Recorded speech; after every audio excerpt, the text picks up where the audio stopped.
We would like to begin by acknowledging that we are meeting on the traditional lands and treaty territory of the Saugeen Ojibwe Nation, which includes the Chippewas of Nawash Unceded First Nation and the Chippewas of Saugeen First Nation. We also recognize the Métis, whose ancestors shared this land and these waters. We extend our gratitude to all Anishinaabe and Métis peoples and their descendants, past, present, and future, who continue to care for and inhabit these lands and tend these waters. Thank you, Deputy Mayor. And now I'll just ask you to join me in a moment of silent reflection on today's business.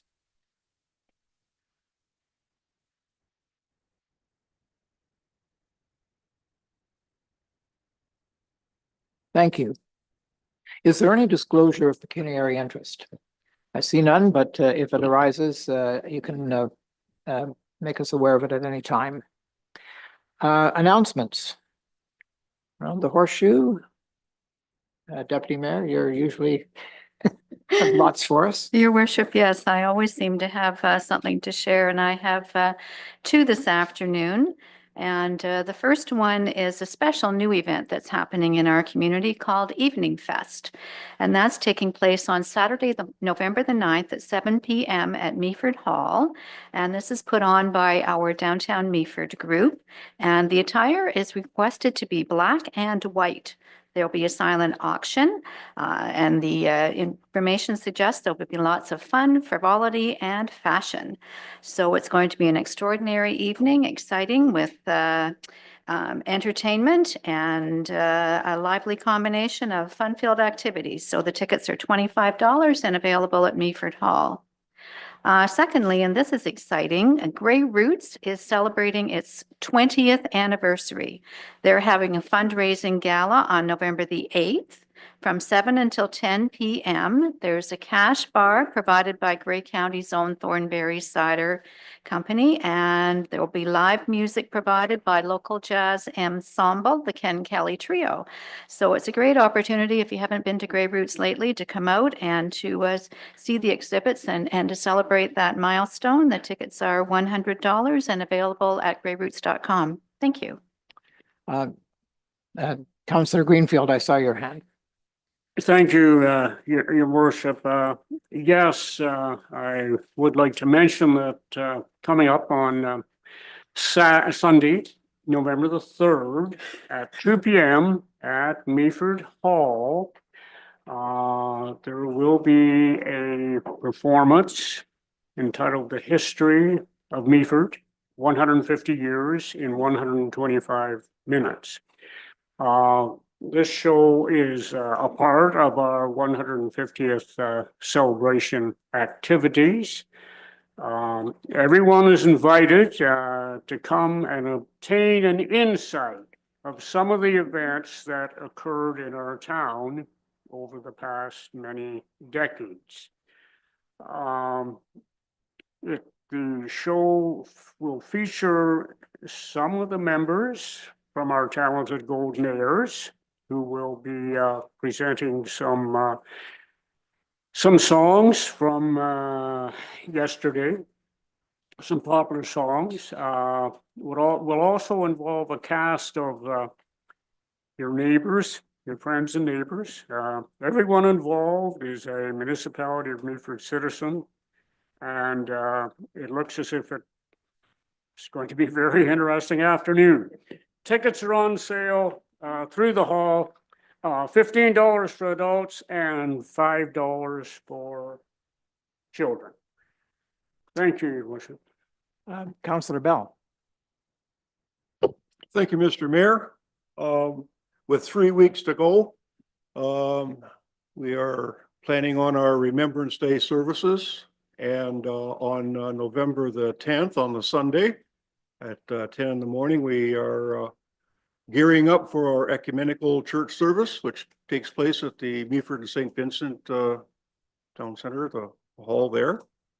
And tomorrow, I'm meeting with the DSM up at the Military Training Center to go over a couple of details. And at this point, I can tell you that we are looking at a contingent from the military base of about 2 companies worth of folks. So it's going to be pretty big impact. And the reason why I'm meeting with the DSM, I definitely need to know my right from my left. Thank you. Thank you, Councillor. Councillor Urick. Thank you, Mr. Mayor. Not an announcement, a thank you. I wanted to thank particularly staff and all the people who attended yesterday's mural mosaic unveiling. It was a very successful event. We had lots of amazing feedback, and I wanted to thank staff for seeing it through and the installation and the successful unveiling, which I was a little worried about in the wind. So it came off very well, no pun intended, and thank you for all the hard work to make it come to fruition. Okay, and I think before I turn it over to staff, I think I have an announcement which characteristically I would have expected to come from Councillor Forder, but you might understand why I will do the honors. So something new and exciting is coming to Meaford and St. Vincent Community Centre on Saturday, October 26th, Georgian Bay Fan Con. Fun for all ages with over 30 vendors from 10 in the morning until 4 in the afternoon. Enjoy live K-pop performances, watch live Dungeons and Dragons sessions, and rock out into the Retro Gaming Lounge featuring Rock Band. Dive into creativity at various themed photo op stations, explore the worlds of virtual reality, and snap memorable photos at all our themed photo areas. The Fantasy Tavern will be serving up delicious eats all day long from Red Seal chef Christina Sheardown. Don't miss our pumpkin carving contest, awesome prizes, giveaways, and loads of Halloween candy. Take a break at our D&D style tavern and explore a diverse range of vendors and artists selling unique finds. Your fandom comes to life at Georgian Bay FanCom 10 to 4 on October 26th at the Meaford and St. Vincent Community Centre. Passes. Okay. Your side of the horseshoe, Kim? Well, I just can't follow that. You do such a great job. Can you read mine too? The radio. Anyway, so yes, we have a couple of announcements, events coming up.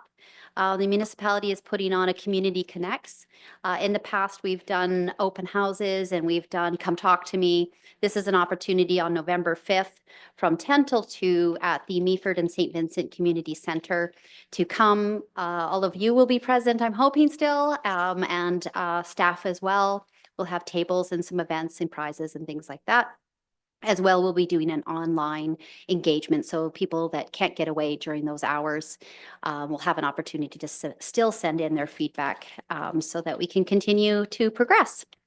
Additionally, we have on October 26th, a couple of events, one in the daytime for local businesses downtown. I believe about 26 of them will be doing a trick or treat trail. I think this actually occurred last year as well. So do go to the Meaford Downtown News and Events page to find out the details of the local businesses downtown that will be handing out treats. As well in the evening on the 26th from 7 till 9 in the harbor. There is going to be a harbor haunted hunt. So feel free to, it's a free event. Donations for the food bank is encouraged, but it's a haunted house style to be set up there. And a new business spotlight in town. So the Glass House, it's a modern wedding and event space on Gray Road 7. Very sleek architecture, definitely worth even just, if you're not having an event, do drive by. It's beautiful. A new business here in town. Thank you. Okay, if that completes announcements, we'll move into the public participation part of our agenda. Members of the public are encouraged to provide council with their comments and questions. Presentations must be prearranged with legislative services before the agenda is released and are limited to 10 minutes, although in today's case, it might go a little longer.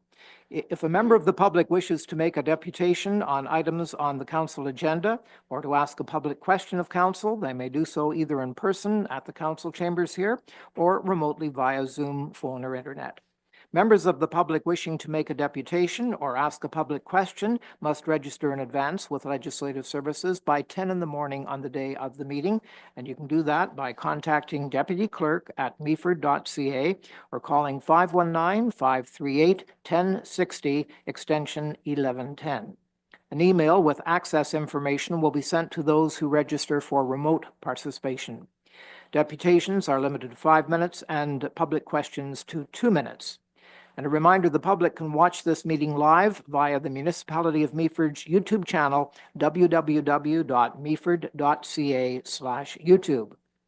So we have presentations, deputations, and public questions today, and we will start with presentations, and you're all going to learn a lot more than you didn't know before about Meaford, as I call on Tracy Smith of BDO to give us the 2023 audit report, final report. Tracy, welcome back.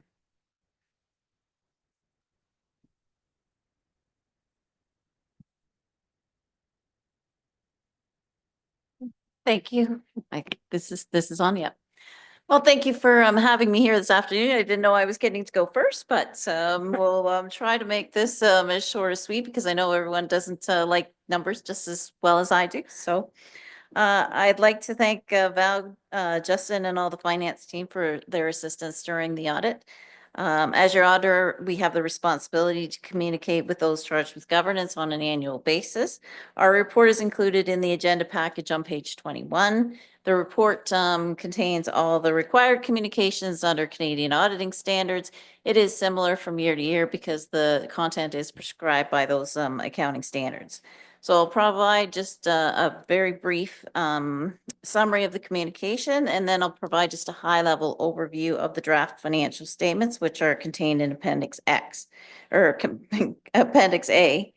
If you have any questions, please ask me during the presentation. I can stop and we can address them as we go through the presentation. The audit at a glance on page 3 of our report summarizes that the financial statements are in draft and they're provided in Appendix A. The financial statements do need to be approved by council before we can release our final audit report. Once they're approved by the council, then we have to obtain a signed representation letter from your management and also do subsequent events review up until the approval date. We confirm that BDO is independent from the municipality on an annual basis and is able to provide an opinion on the financial statements. Materiality was 900,000 based on 3% of average revenues, which is consistent with public sector accounting standards. Pages 4, 5, and 6 summarize our current audit process. Last year, there were significant changes to the auditing standards, which changed the way that we actually perform the audit. This year, there are significant changes to the accounting standards relating to asset retirement obligations and financial instruments. So that affects the reporting and the disclosures in the actual financial statement. So this is standards that you actually see, as opposed to last year, you didn't actually see the changes. Significant resources are needed to adopt these standards, and your management team is still working on the information needed to adopt the asset retirement obligation standard. So to move the 2023 financial statements forward, the audit report has been qualified just for that particular standard. And I'll highlight this again when we look at the financial statements. Page 7 of our communication notes that we did not find any deficiencies in the design or implementation of the internal controls that we tested during the audit. The unadjusted differences on page 8 are not material, and so BDO can issue an audit on opinion with only the asset retirement qualification in the audit report. So that concludes a very high-level overview of the communication. Are there any questions before we move on to Appendix A? It is on page 33 of the financial statements. Councillor Bartley. Thank you, Mayor Kettner. Thank you, Tracy. Materiality, Mhm. 900,000 K. Can you explain that and let us know what the difference is? So materiality is an overall concept of if there were differences in the financial statements of a material amount that they would affect the decisions of users relying on the financial statements. And that does not mean that we only look at things that are $900,000 above, because that's a very big number. So the $900,000 is used for statistical sampling. It is also used as a base. So then our audit testing, we use something that's called performance materiality. So the performance materiality is 75% of the 900,000. And then from there, we actually use 10 to 20% of performance materiality to look at things like cutoff and invoices and different types of things. So we look at a lot of things that are well below the 900,000. So you didn't find anything that was really out of place? The unadjusted differences are detailed on page 8. They are not materials, so we can issue an audit report other than the asset retirement qualification.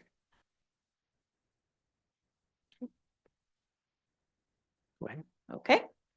All right, so we will move on to the actual financial statements. So they are in Appendix A, and I believe it's page 33 of your agenda package. I'm going to start with the audit report that's on page 3. It is an audit, and it's the highest level of assurance that we can provide as public accountants. It is management's responsibility to prepare the actual financial statements. So the only part that's BDO's, that's the auditors, is the independent auditor's report that's on page 2, 3, and 4.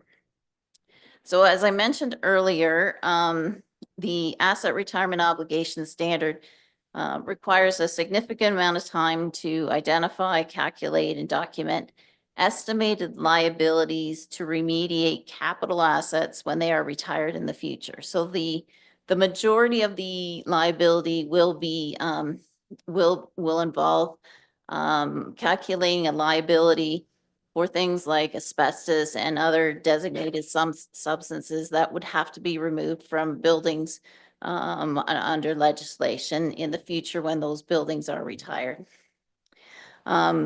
So at this time, your management team has started to identify those assets, but has not had time to actually calculate the liability. So we do have a qualification that you see in the bottom 2 paragraphs on this page. So except for this difference from the standards, in the second paragraph is our opinion, and in our opinion, the consolidated financial statements present fairly in all material respects the position of the municipality as at December 31st, 2023, in accordance with Canadian public sector accounting standards. On page, the second page of the audit report, it highlights management's responsibilities for preparing the financial statements, and it also goes on to describe the auditor's responsibilities in the middle of that page.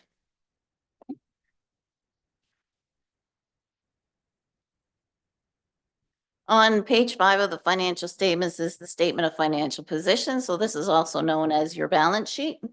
It is at a point in time, so it is as at December 31st, 2023, which is the municipality's year end.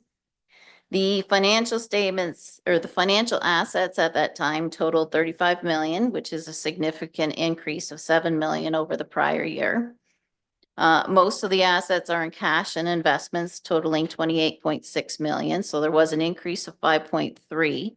This is largely because you put 3.3 million into reserves, and you also received 2.6 million in debt financing to replace the cash that you had already spent towards your capital projects, the Nelson Street booster pumping station. You'll notice that the trade and other receivables is significantly larger than the prior year, and that's because the funds that were received from the County of Gray for Gray Road 7 weren't received until after the year, and so that money has now been received. Liabilities totaled 23.6 million. I just want to highlight the deferred revenue. So the deferred revenue includes all of your unspent gas tax funding, your development charges that you've collected, recreation land. So these are basically reserves. They're shown as liabilities because they don't get recorded into revenue until you actually spend the money. So it isn't a liability that you're actually going to pay out, but it is similar to a reserve that you have to use for future expenditures. The long-term liabilities of 8.3, as I mentioned before, you did receive $2.6 million in debt financing for the booster the booster water pumping station. You also did repay $770,000 on your other debt during the year. That brings you down to the net financial assets of 11.4. So the net financial assets is the assets less liability. So that's an important financial indicator. It's positive. When it's positive, that means you do have resources available for the future. The tangible capital assets are $101 million. So that's your physical assets, your land, your buildings, your infrastructure. It's important to note that that is at cost. So that's not replacement cost. It is cost less amortization. And then your accumulated surplus is 113 million. So that's the equity that you've built up over time, both monetary and physical assets. The details are noted in note 10, but it includes reserves and reserve funds of 24.1 million. You did have a current year surplus of 545,000, and that was transferred to reserves during the year. So it doesn't actually show in the financial statements notes because it's already been transferred to reserve, but you did have a surplus for 2023. What's also important is that the previous year unfinanced capital, which included the booster station, pumping station, and it also included Sykes Street and Cook Street. So those all have now been financed. You will have to make sure that you do have funds available to repay the debt that was taken out for the Nelson Street. But all of the capital projects are now financed. And so you have no unfinanced capital at the end of 2023. A question from Councillor Bell. Yep. Thank you, Mr. Mayor. Thank you so far for your presentation. Just before maybe you get going a little farther, on page 36 that you started off talking about our cash and our investments and so on, there's a line that is there that says trade. And trade is explained on page 46 of our package. And trade is the federal provincial governments transferring this money. And then the second line says it's municipal government transfers of $1.6 million. What? That would be the Gray County funds that you received for Gray Road 7. Okay, so if it just said Gray County, all right. Trade and other receivables, that's kind of an open thing, and I've seen it before, but what are some of the things that would just be other? Because it's $1.5 million. So it would include things like receivables for recreation programs, for any outstanding planning receivables. It's just a timing issue. from when the amounts are collected. So there were no collection issues involved with that amount. Okay. And then finally, Mr. Mayor, Tracy, when we did the positive side with the 35 million, which is basically a number this council will see many times, it's basically our budget when we begin, we're working with about $35 million. And then we had the minus side with about 22, leaving us with around 11. Is it $11.5 million that we really have, that we're really working with? After the positive and the negative, do we really have that much? Or do we have somewhat less? Because I'm thinking we only have about $2 or $3 million to work with. Are you, or are you talking about, it's not cash. So the 11.4 million is not cash and it's No. not operating cash. So the net assets, are. Yeah, 11.5 million. Yeah, yeah, but again, that's not operating cash. It's on a piece of paper. It's an accounting, it's an accounting, accounting of the timing differences between receivables and payables and there's a lot of different things involved in there. It's not cash. Yep. Okay, thanks. Any other questions at this point? Okay, thank you, Tracy. Keep going. Okay. I'm on page 6 on my report. I'm not sure exactly what that is in the agenda, but it is the statement of operations and accumulated surplus. So these are the transactions of the municipality for the year. So total revenues coming in were 34.9 million. So that includes all your external revenues for both operating capital, does not include any transfers from reserves. Your total expenses were 28.5 million. And that includes the all of your operating expenses and amortization. It does not include your actual capital expenses. So you'll note that the budget column, the first column says the budgeted expenses were 22.8. Your actual expenses were 28.5. But that includes amortization. So your budget amounts do not include amortization. Amortization is just an estimate of the use of the capital assets. It's not a cash expense. So if you took the amortization out of your actual expenses, you would be at 23.3. So you would actually be under budget, and that's why you ended up with a surplus for the year. So to look at this in detail, you'll have to look at your actual internal records. These financial statements are meant to be a high-level overview of the transactions for the year. The annual surplus of six. Sorry, Yep. Deputy Mayor. Thank you, Mr. Mayor, and I apologize, Tracy, for interrupting you. Nope. Just had a question in relation to that page before you move on. Yep. So just because there's such a variation, the transportation number budget of 4.9 and an actual of 9.3. Could you just give us a little Yes. understanding of why that's such a big difference? Yeah, so most of that is going to be amortization. So the amortization in total was 4.8 million. So that's a really big difference between the two amounts.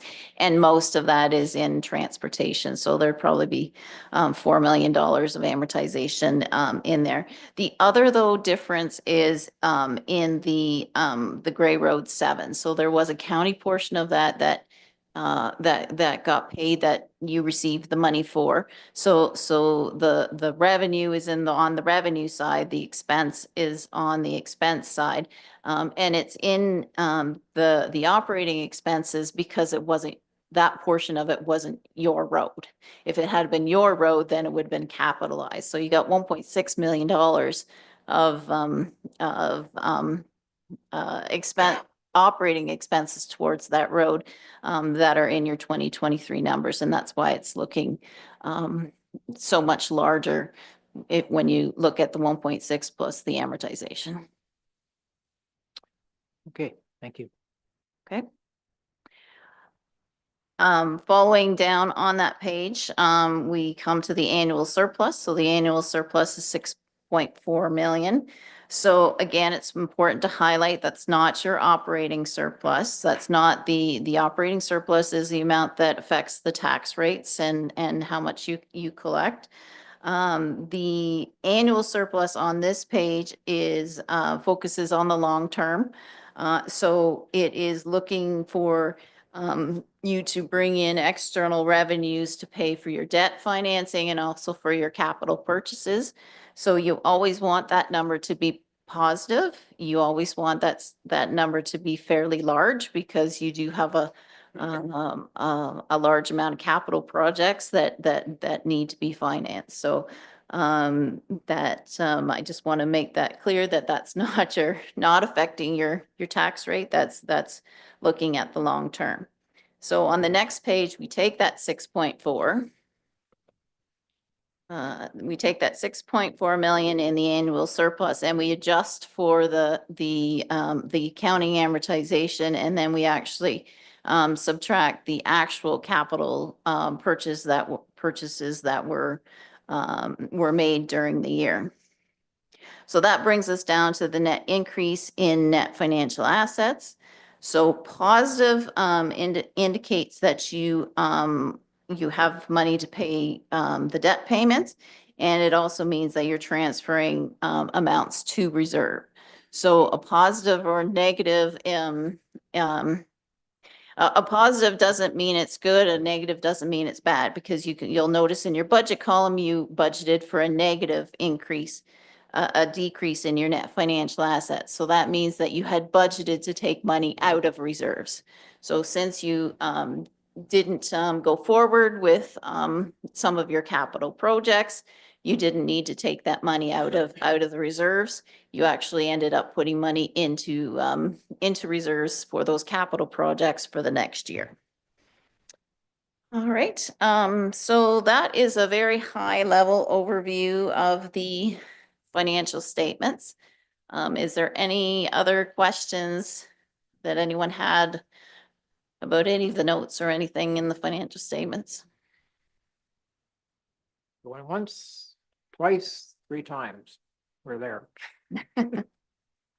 Okay, thank you, Tracy, very much. Thank you. Next, we have deputations. Oh, sorry, we have another presentation, and I'm going to call Bob Nelson to the podium. Bob is going to speak to us about water safety. Oh, yeah. And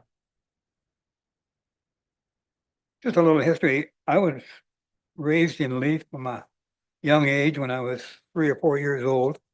The house that my mom and dad moved into is still there. They moved in and eventually they had 7 kids, and we all went to the public schools in Leith. We really enjoyed Leith. There was a lot of activities going on, from everything from skating to bogging.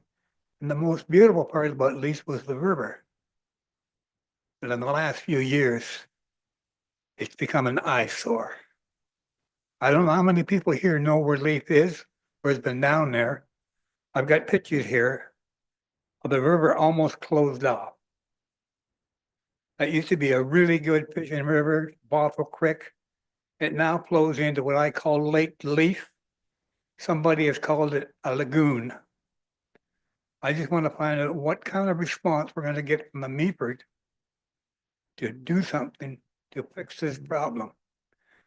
There's a picnic table there in the middle of the river on a sandbar.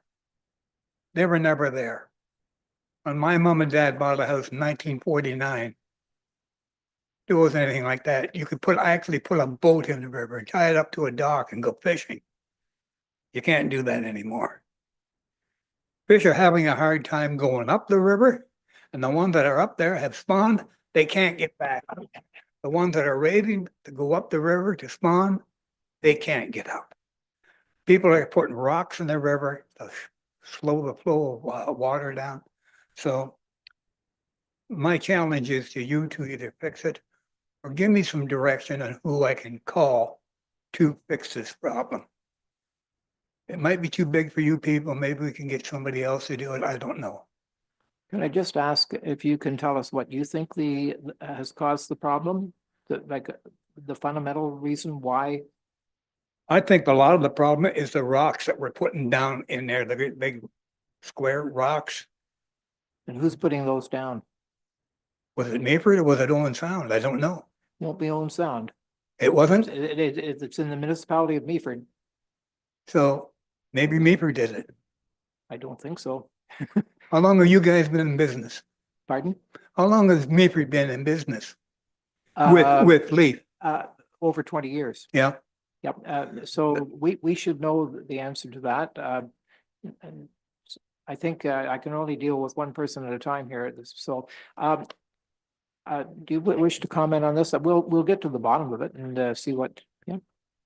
But I can assure you that almost all councillors have spent some time in Leith recently because we're not terribly happy with how long it's taking to get a small amount of paving done there and to improve the drainage in the area. So I'll just say that we'll find out, and I think through Alex we have your coordinates, and we'll get back to you on that. I'm gonna leave these pictures with you and then you guys share them.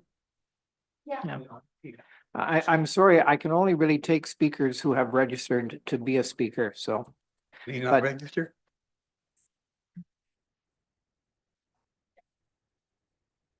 Pardon? No, we've got other people to hear from, yes, yes.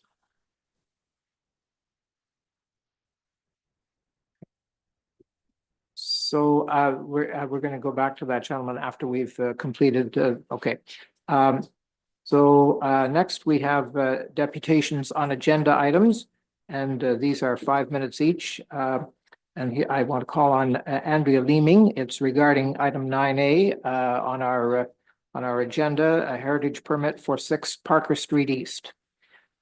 Welcome, Andrea.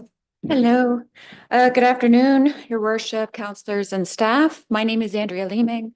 I'm a heritage architect. I am here on behalf of GJ Contracting and the owners of 6 Parker Crescent. They currently have an accessory building that's been demolished, I think, through your council orders. After reading the engineering report, it looked like the accessory building was built at the same time as the house. However, when they did demolish it, they found newspapers inside the walls that were indicating it was 1962. The future building that they want to build for the accessory has a window that's 48 by 48, which is bigger than the current one that was there before. And they also are asking if they can build it with board and batten instead of the brick that it was before. And that's all. That's why I'm here. That was it. And I understand you will be available here to answer questions when we get to this item on the agenda. Absolutely. That would be great. Thank you very much then. Thank you. Now we have public questions, and the first speaker is Pete Van Drunen. Pete? Thanks, Your Worship, Mayor Kentner, councillors, Meaford municipal staff. My name is Peter Van Drunen. My wife, Mary Jo, and I, along with our daughter, son-in-law, and grandkids, moved to Meaford 4 years ago, and we live on Centerville Road. I want to thank you all for the opportunity to address our concerns regarding the future of Centerville Beach in this meeting. I've spoken in person with folks who own properties adjacent to the beach. We all value the public water access that is currently available in that location. And many of us from adjacent properties regularly volunteer our time to cleaning and beautifying the beach. Some neighbors have checked public records, others have consulted lawyers, and it is surprisingly difficult to get a definitive answer on the status of the property. Through Service Ontario, I accessed a map of the lots at the end of Centerville Road. This map differs from the map currently available on Grey County's website, and I did email questions in the map before the meeting, so you should have those available at some point. On the map, we have a municipal road water access and an adjacent lot 38 that make up the beach area.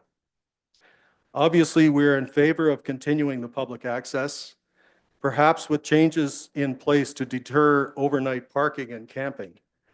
With respect to the current deliberation, we are convinced that there is some compromise that can be met that would ensure neighbors can continue to enjoy public water access at Centerville Beach.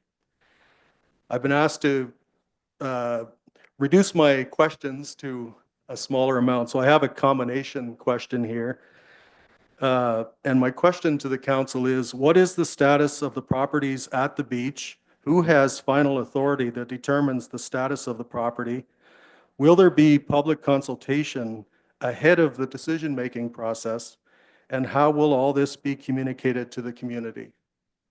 Thank you for your consideration in response. Thank you. And I appreciate receiving it in that form because we can action that. And I think we will, take our time and make sure that we do that quickly, but, with no questions. Thank you. The next speaker is Marnie Wraith. Thank you. I'm Marnie Wraith and I live on Centerville Road. My question is regarding two waterfront locations and council's decisions and actions regarding them. As our community and population grow, it is important not only to maintain waterfront recreational amenities, but to enhance and grow them. Meaford is distinctly known for its waterfront. The first waterfront location I will raise is the harbor and the new mural. I learned in my first year urban planning course that man-made art should be located in areas that need beautifying. This would be brownfield sites or abandoned or rarely used public or commercial spaces. Our harbor does not need beautifying. Actually, the mural distracts from the beauty of our harbor as it significantly blocks the view. Please, council, reconsider relocating this distraction. The second waterfront location is Centerville Beach, and I want to raise council and the municipality of Meaford's lack of clear communication and action regarding the closure of this beach. There have been a lot of rumors, misinformation, hard feelings, and even some individuals have been harassed and threatened. It is really straining our neighborhood. I have 3 asks of council regarding Centerville Beach. The first is to ask council to communicate clearly the details of the closure of this beach to the public. Secondly, I would ask council to physically show the property lines and delineate the property lines of the road allowance so individuals can gain a small amount of access to the water on Centerville Beach so that we can continue to swim, kayak, and stand-up paddleboard. Thirdly, I would ask council to be a leader and if the opportunity arises to purchase the beach, if the opportunity arises and the property owners are willing to do so. In closing, I'm asking council to reflect on its recent actions regarding these 2 waterfront locations, and please do better for Meaford's waterfront. Thank you very much, Marnie. And the third speaker is Brent Flanagan.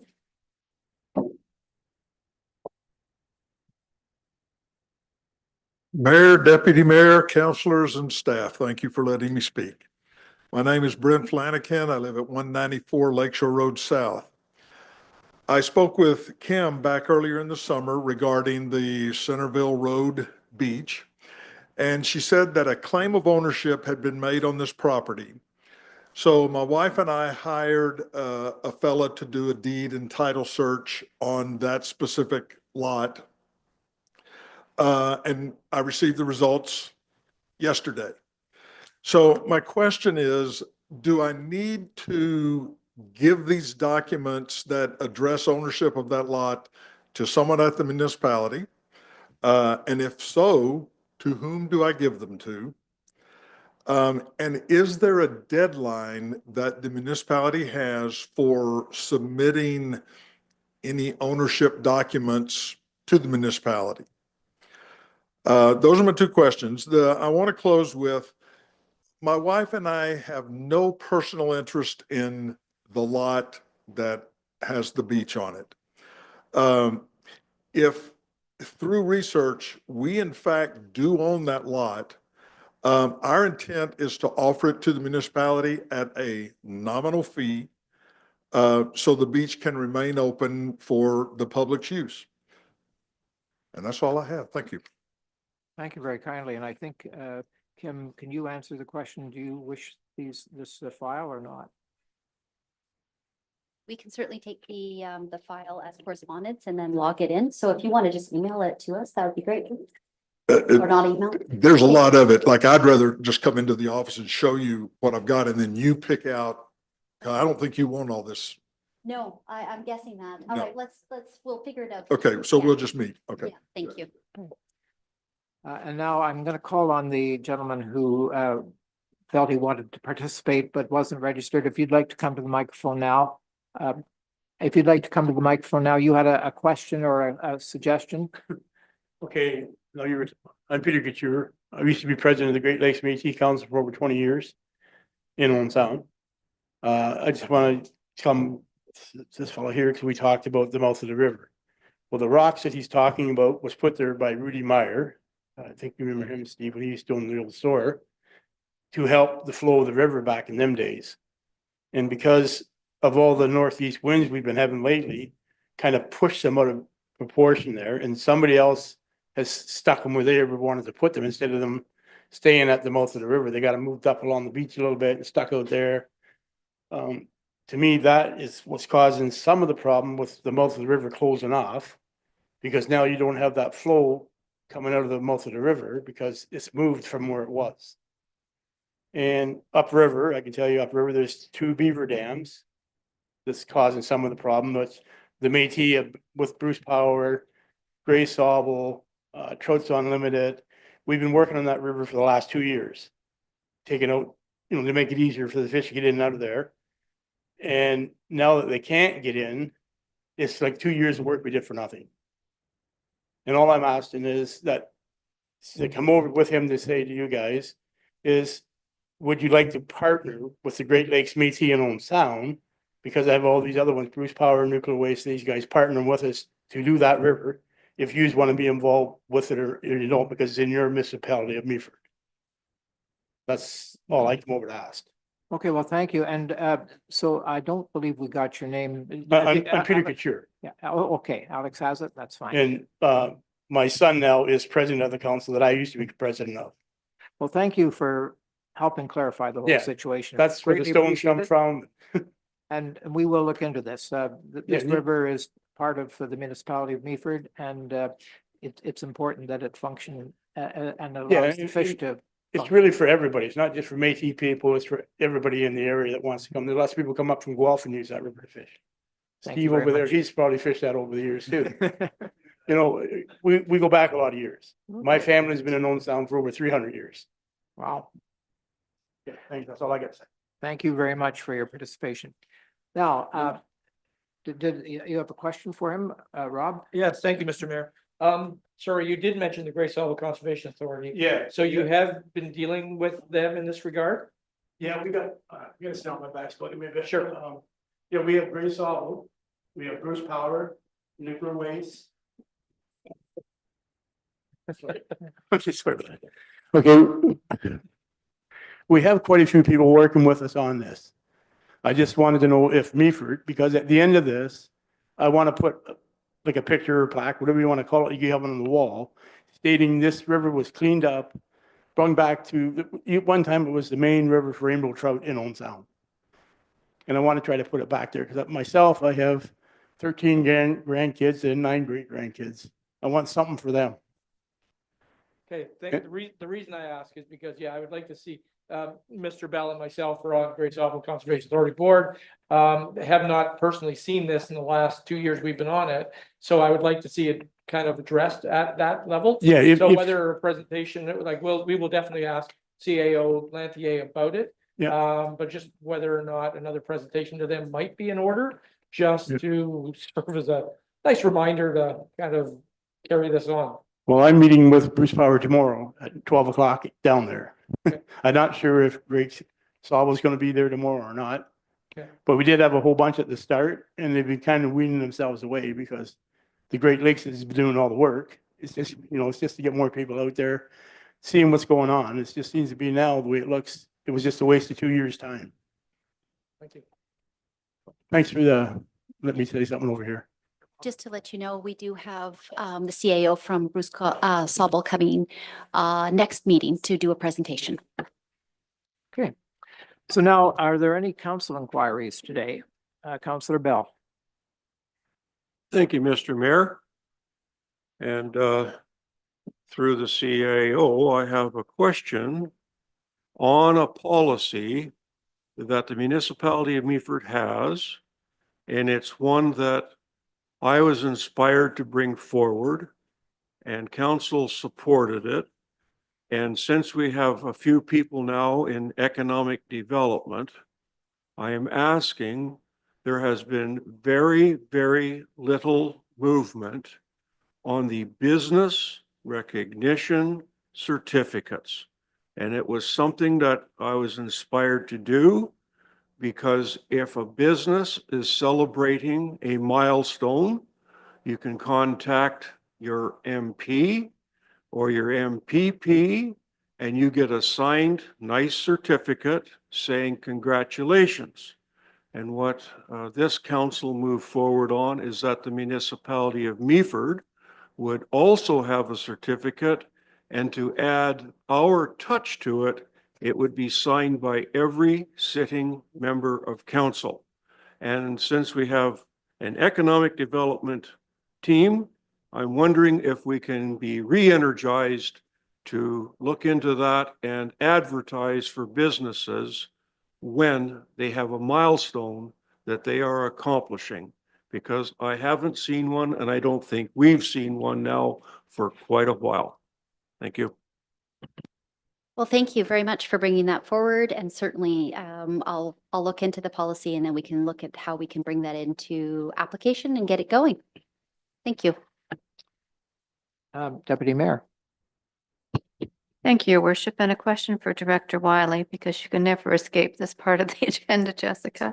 I just wondered if you could give us an update on EV chargers. We haven't talked about that for a while. Do we have any knowledge of the funds that were requested by Grey County, or can we, I don't know if you can give us a preview of the budget, if we can anticipate anything coming, but I just wondered if you could give us any kind of update at this point. Luckily, Jessica gets to pass this over to me this time. I know. We just actually had a meeting with the county, because it was a joint effort across the county for the grant. So we will find out in the springtime whether or not we're actually going to be a recipient of that grant, and then go forward from there. So, but that was, again, just very recent that we've been told it will be released in the spring. So nothing until then. Other questions? Councillor Bell? Thank you again, Mr. Mayor, and to the CAO. There was a few weeks ago, a few meetings ago, I asked a question about the notice of motion that I did regarding the intersection of Cook and William Street. And at that time, there was nothing that transpired. I'm asking today if something is forthcoming. Thank you. Through the mayor, the report's on the agenda for the next meeting. Thank you. No other questions? Then we'll move on to our consent agenda, and there's just one item today. The recommendation is be it resolved that bylaw 2024-50, being a bylaw to adopt a council staff communications protocol policy, be taken as read a first, second, and third time and finally passed. Can I have a mover and seconder for that? Moved by Councillor Forder and seconded by Councillor Bartley. Any discussion? Seen some in the paper. Councillor Bell. Thank you once again, Mr. Mayor. I would like to start to address the CAO, and I want to look you straight on. Be it known to yourself without question, and I think I can speak very clearly for all members of this council.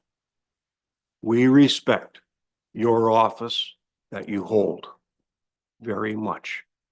I'd like to begin with that very clear point. On page 10 Yes, on page 10 of our pages out of 121, there is a line that is in there under the role of staff. The 6th bullet point, and it says this: staff do not have a political role and do not deliver services at the request of a counselor or counselors. I've read into that, but I would like your reasoning or your explanation as to why you stated staff don't have a political role. Yeah, I think that's a great question. To clarify, it's in order to ensure that you remain the political and the official body of governance, and that you as a collective were to provide staff any, basically tell me, and then I would relay it to any staff for actual implementation. So the Cole's notes, or the very broken down, simple way of thinking of it, is how we are conducting currently today.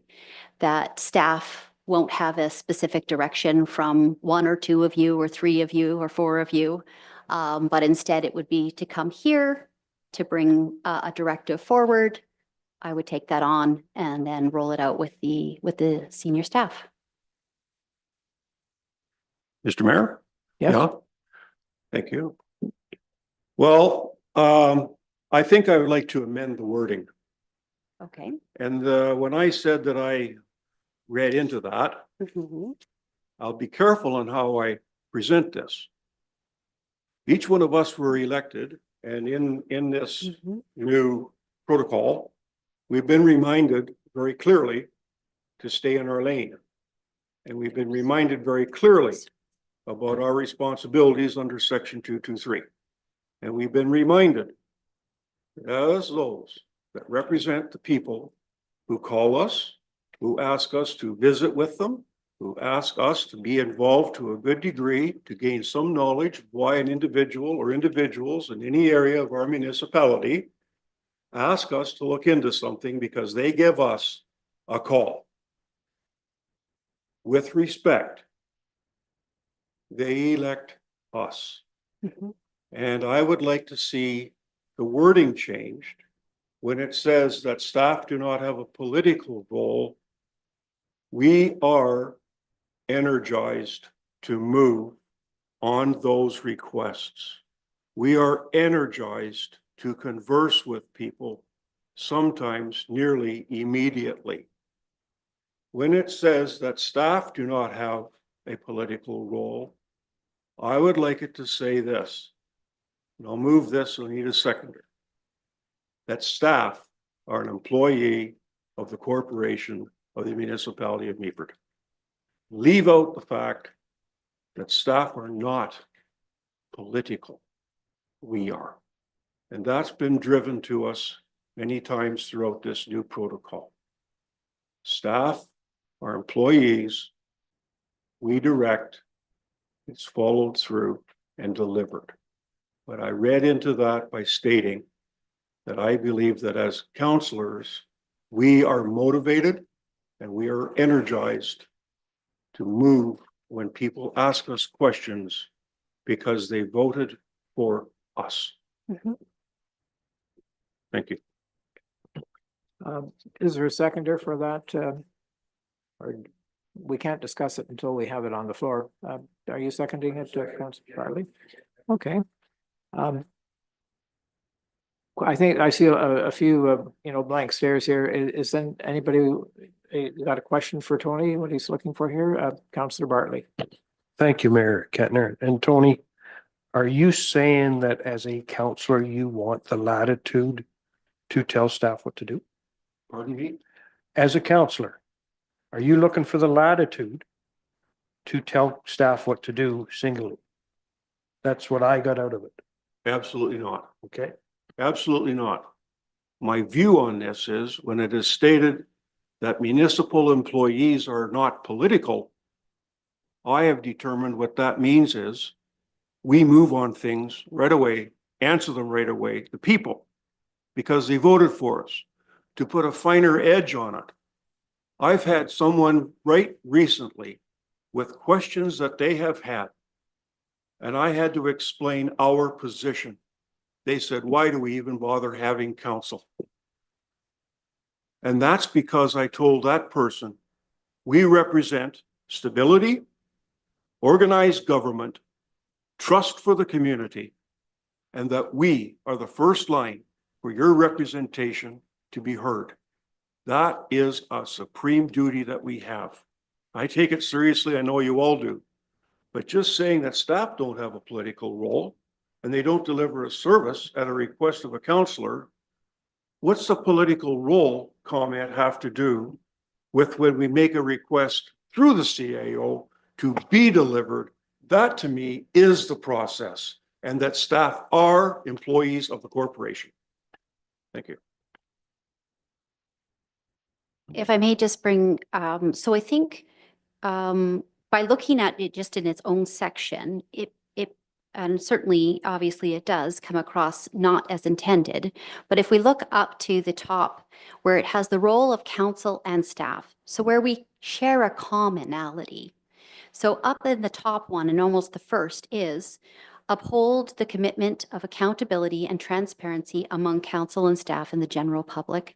So, and as I read through that list of things that we share as responsibilities, I think it does address that we, again, achieve a team approach in a mutual respectful environment. I think there is, demonstrate a high degree of confidentiality, demonstrate leadership through sound decision-making practices. These are the things that we do that makes us the same. And then there's a section of what makes us a little bit different, right? So what different to that point of why is council different than staff? And then second section is why is staff different than council? So I think the intent, and maybe just to the point of how do we phrase this to be able to get better, better articulate what the actual intention is. When it comes to staff do not have a political role, maybe it's a non-elected role, right? So again, just trying to highlight the differences between what is the role of council versus what is the role of staff. And because you are elected officials, there is a political nature to your role. So it's kind of like maybe we should change that language. Maybe it's that political portion. Maybe it should say an elected role. And do not deliver services specifically at any specific councillor or not in front of council.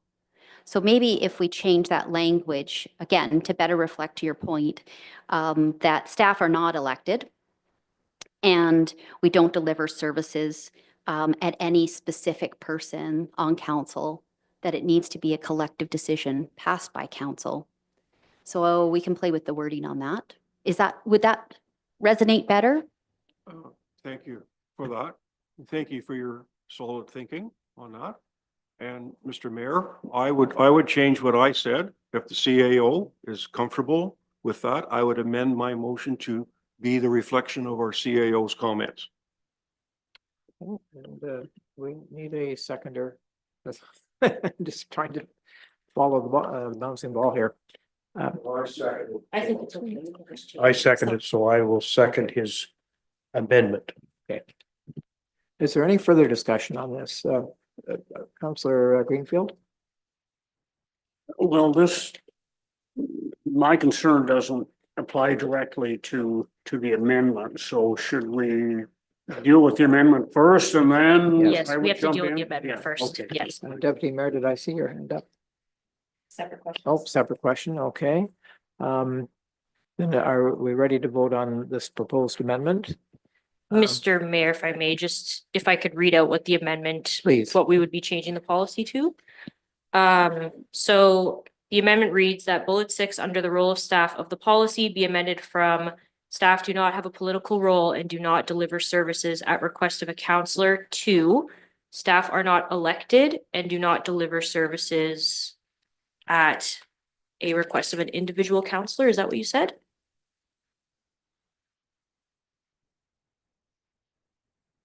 Is that clear? Think so? We'll just need the vote. Okay, all in favor of this amendment? That's passed unanimously, so thank you. Okay. And other questions dealing with the whole report? Councillor Greenfield? Your worship, through you to our CAO. This is a statement that is made on page 16 of 121. At least that's what's coming up on my screen here. And I touched on this a couple of weeks ago, and it's still bothering me. Individual counselors are not able to request work.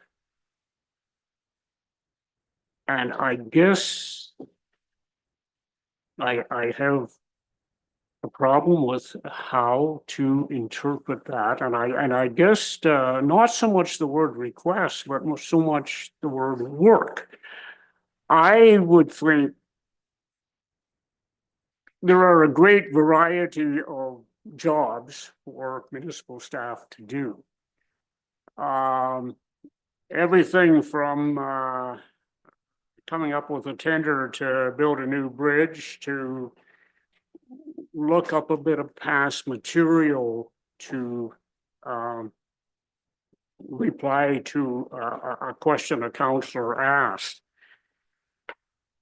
And I fear that because work can be interpreted and applied to so many duties, that this is basically saying to me, don't ask staff to do anything for you. And that bothers me. A little further on in that paragraph, it talks about undue influence. Well, I have an idea of what undue influence is, but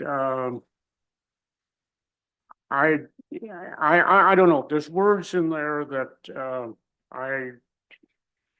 I can't comprehend, and I'm afraid I may be reading into something that really isn't there. So I'm kind of in the dark about that.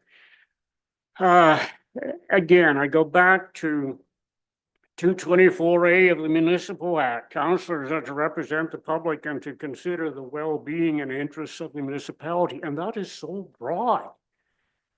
And councillors cannot do that without staff assistance. I have no problem with that. We need you. But on the other hand, I need an open gate.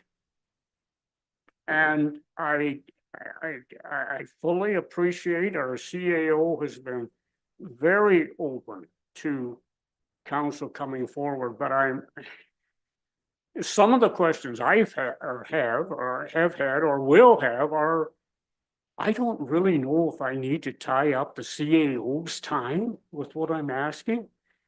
To me, there's a more direct route for an answer to my concerns. So, okay, I'm going to leave it at that. May I just recognizing your concern, I just want to say that in actual fact, it's not so much to address and share it with me. It's actually to ensure that you have it around the horseshoe.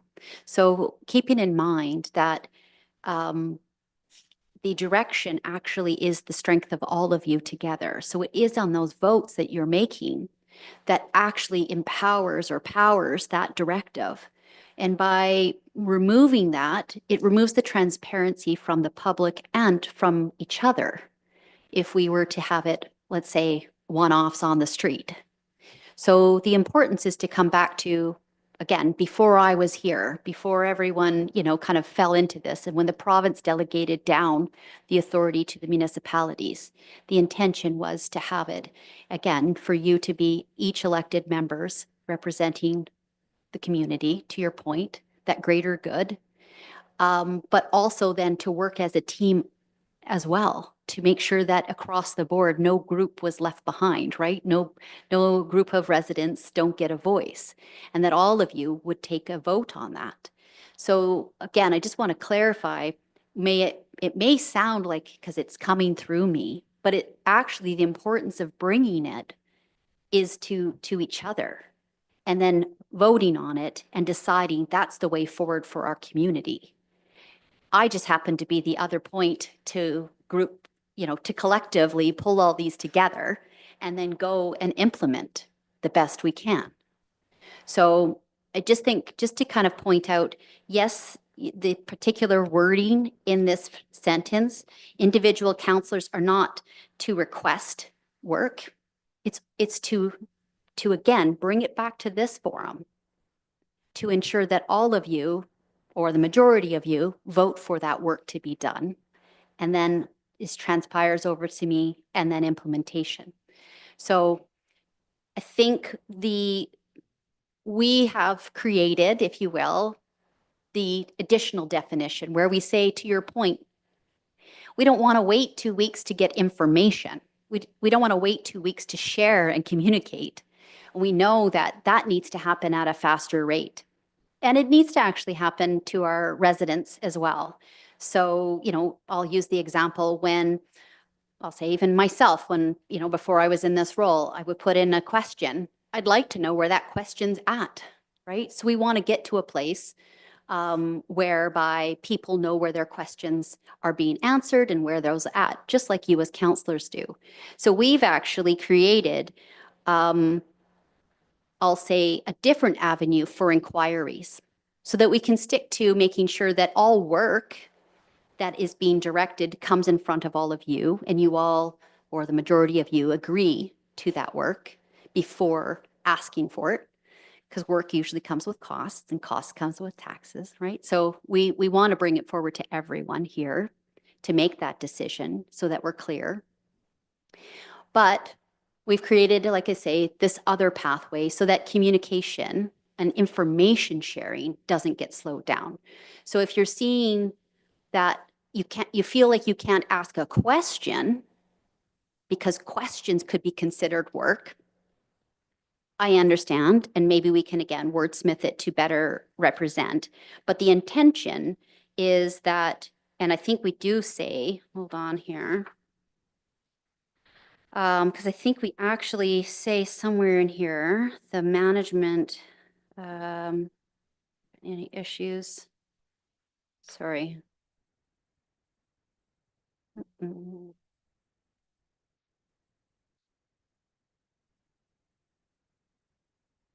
Oh, yeah. So we say to staff members, so it's under the roles of staff, it's expected to respond to inquiries from council members in a timely fashion. So there's no intention to stop answering questions, to ensure that you do get information about public inquiries, inquiries you have yourself, an audit statement. You could go home today and still have another question. So those questions certainly can still be submitted. And again, we believe that that is an expectation you have of us, and we're recognizing it in this policy. So I hope that clarifies a little bit. I don't know if that sits any better or any worse with you. What do you think?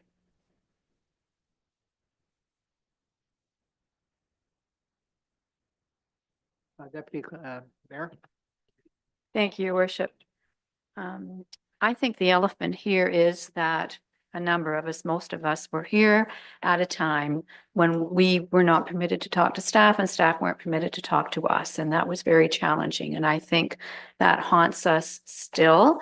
So I think anyway, I'm looking for just a little bit more clarity so that there's no confusion about who we can contact and about what. And I'm trying to think of a scenario, and the best one that comes to mind is I'm walking on the trail and I see that a tree has fallen. So that's a danger and needs to be dealt with. Do I have your permission, the CAO, to reach out to Jessica or Rick McNutt or whoever I feel is the right person to deal with that? Or do you want everything coming to you first so that you can delegate that work to the appropriate person. I love the examples, so thank you. And I'm glad again that you're bringing up kind of, I'll say, the elephant in the room, that in a previous time, it was very much no communications. And certainly we're not going back to that time. And that's why we do have a whole section on the things that we achieve by doing them together, our common goals, and that still achieve a team approach in a respectful or mutually respectful environment. But back to your specific question. So I do think, especially if, imagine in the scenario where the tree has fallen, if the next person you see is Jessica or Rick, like very much. Same goes with if you are watching pollution go into the harbor, right? Or you're, if any of these urgent matters, again, this is why we've also created I'll say a forum where we want to be able to ask questions, notify people. I get, kind of photographs or, these types of things. I think it's really important.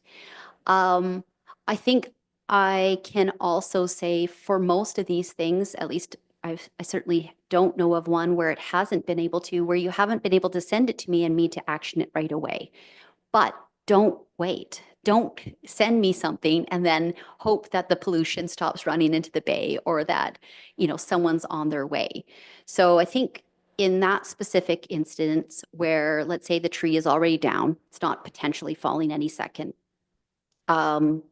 And, again, it could be on any given trail of ours.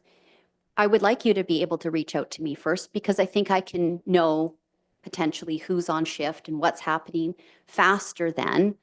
But if this is something that, again, you only have Jessica's email or, sorry, phone number, you're going to call her first. Absolutely call her first. There is nothing that's going to, kind of want any of us or any of you to stop trying to action something that would be immediately harming or in the health and safety type of situation. I'm just trying to think about, because we have had situations again where we have had urgent, I'll say, not maybe emergency, but urgent issues that need to be resolved. And you were out on the streets, you're out seeing things. Yes, I think you do need to action those immediately. And if the first person that you see or is available to respond to you is Rick or, Jeff or whoever it may be, absolutely. But I think it's all the other kinds of components of work. It's, signage and I'll say things that aren't urgent or emergencies. Emergencies probably called 911, but urgent work. But I also think I am around and I think I have done a fairly good job of answering those things for you. So again, maybe keep me on the list of people to call because I do also kind of consider that as an important part of my role is to be available to answer and to ensure that I've got the right staffing to be able to perform the work that is required. And that might be outside of the person you might, kind of think of first. I might have a bigger team that could address the issue, or I might choose to involve more people depending on what I think the issue, based on your observation or what's going on could be.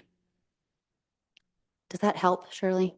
It's a what if scenario, right? So I think Yeah. we could spend all day guessing on extra pieces, but Well, it's an important one.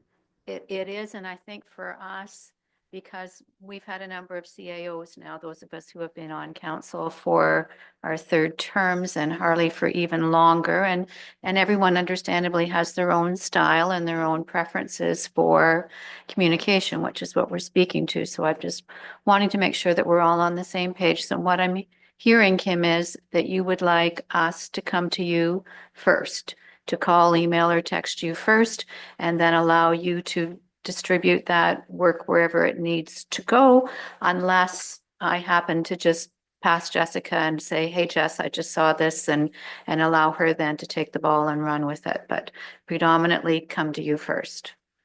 I think so. I think that in most situations, again, though, like I say, common sense sometimes prevails, right? So please don't, if I'm away and I haven't said to you, this is the delegate or, or whatever the case, don't keep calling or trying and feeling like you can't reach out to anybody else. I just think, yeah, for the efficiency and communication and for me to be able to, like I say, deploy the right team or the combination of teams that need to come to assist or do whichever the situation is. Yeah, I think it would be best. And then, like I say, but yeah, if the situation is whereby, Rick, or whatever the, person that you think is, but they should be kind of, I would say, secondary to also letting me know of the situation. Yeah. Councillor Bartley and then Councillor Urick. Thank you, Mayor Kentner. And I questioned this 2 weeks ago. I still don't understand why this was rewritten. It's just wordsmithing. I still have that question, but I'm over that. You don't need to answer that. It's too far into this. Let's go forward. And tell me if I'm wrong. The way I read this, and I have no problem the way it's written, it doesn't say I can't phone Jessica and say, Jessica, is concession 6 on the docket in the next 5 years? But I can't phone and say, Jessica, do concession 6. But I can Exactly. say, is it? It's a question. Absolutely. And that's the way I read it, and That's I'm right. okay with it moving Yeah. forward. And Absolutely. if shit hit the fan and that's not the way it works out, we can bring it back and change it. But I'm happy with the way it's written. Thank you. Councillor Urick. Thank you, Mr. Mayor, and it's directly related to that, and I agree with you 100%, Steve. To your point, Harley, and I guess because everything comes down to simple verbiage and interpretation of verbiage, because I think what you just said nailed it. What we're doing is requesting, not directing, and I'm wondering whether the word should be direct, not request. Because if that was literally to say, elected officials do not have a managerial role in the day-to-day operations of the municipality and cannot direct staff except through official council procedures, then that says nothing about a conversation about requesting something, that we cannot, to your point, direct you to do something. But it does not stop us from requesting for information about something. Does that make sense? Yeah, absolutely. Yeah, we can make an amendment that would say individual councils are not able to direct work. Does that also work for you, Harley?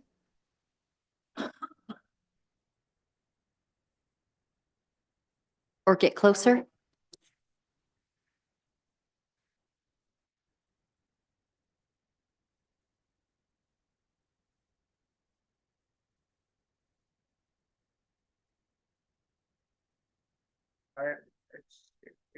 I think the intent is there.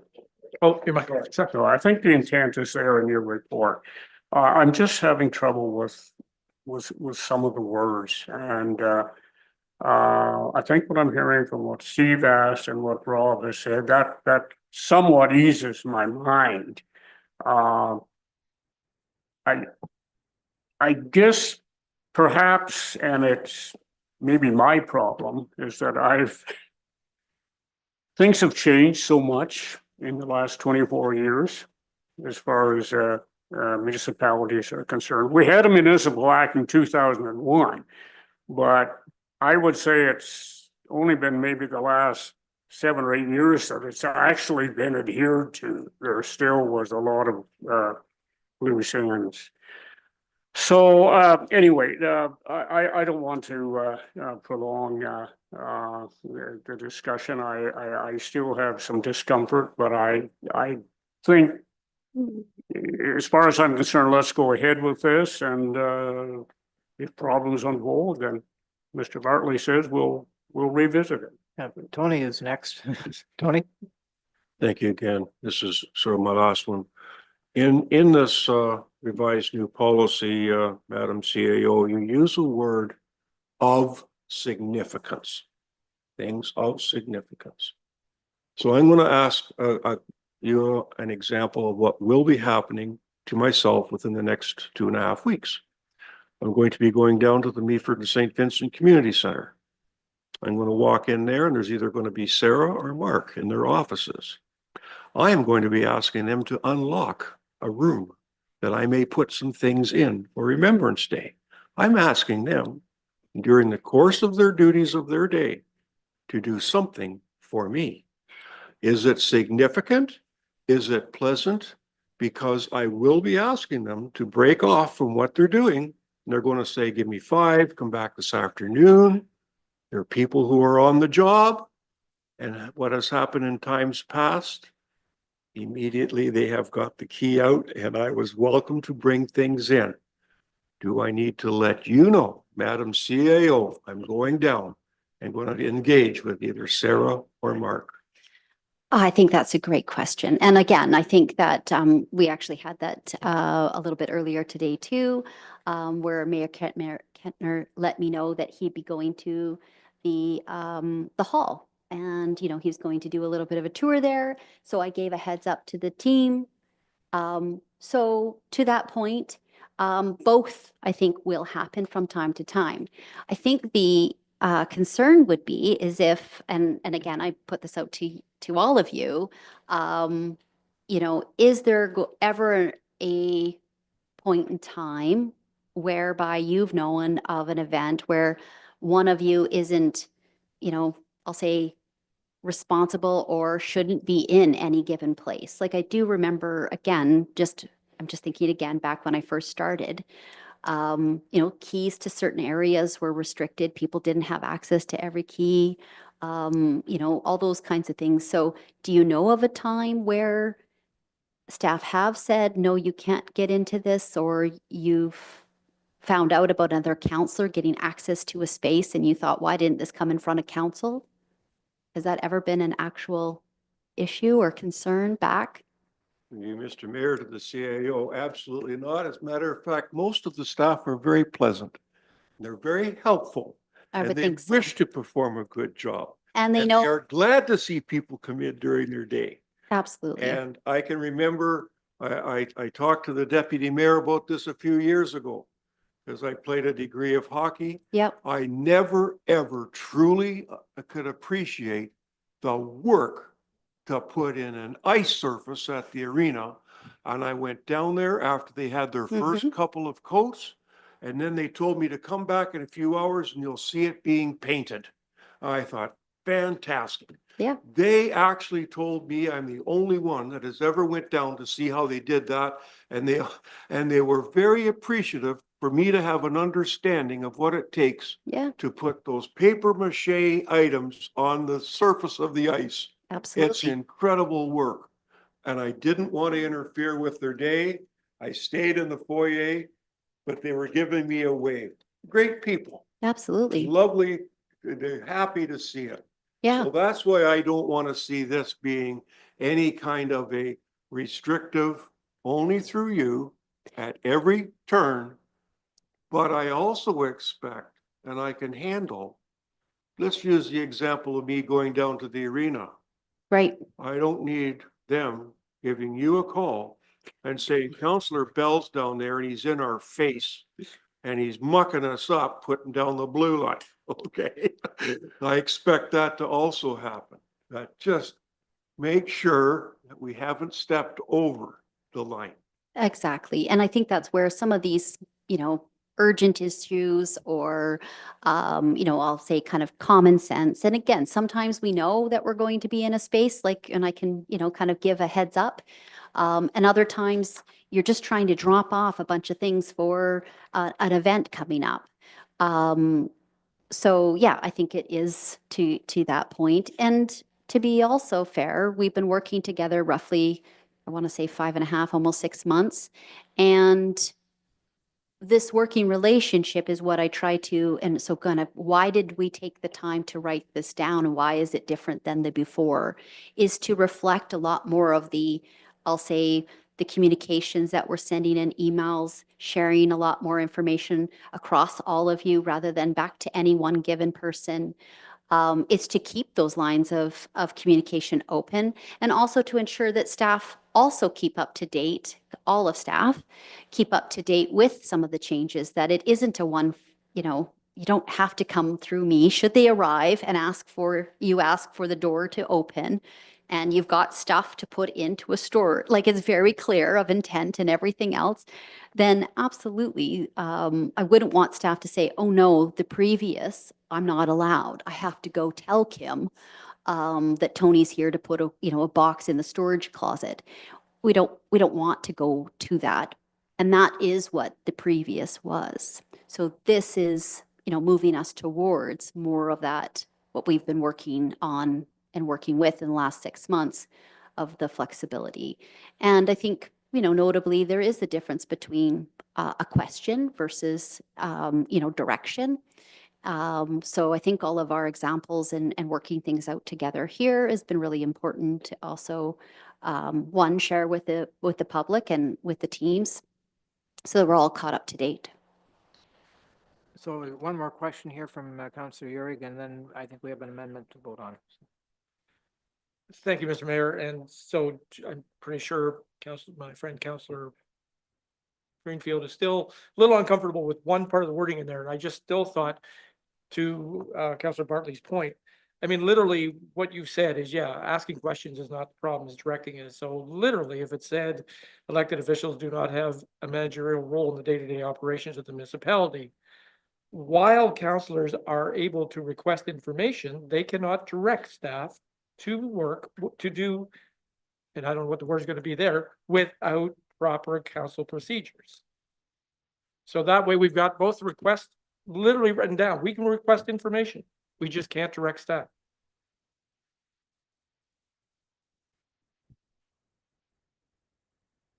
So we've got a motion on the floor, an amendment, and Yeah. it reads, Sorry, Mr. Mayor. I just want to be super clear because I think there was kind of an amendment brought up earlier by Councillor Urick. It was that the policy be amended in paragraph 2 from individual councillors are not able to request work to individual councillors are not able to direct work.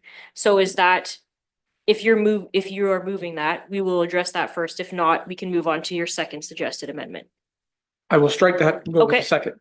Okay, so now we are addressing, the first part of this motion, I think, came from Kim. And then we're tacking on the clarification about questions versus directives. If I may make the amendment. Yep. So that elected officials do not have a managerial role in the day-to-day operations of the municipality. While councillors may request information, they cannot direct staff to perform functions without due council process. Something to that. Sorry? sorry, they cannot direct staff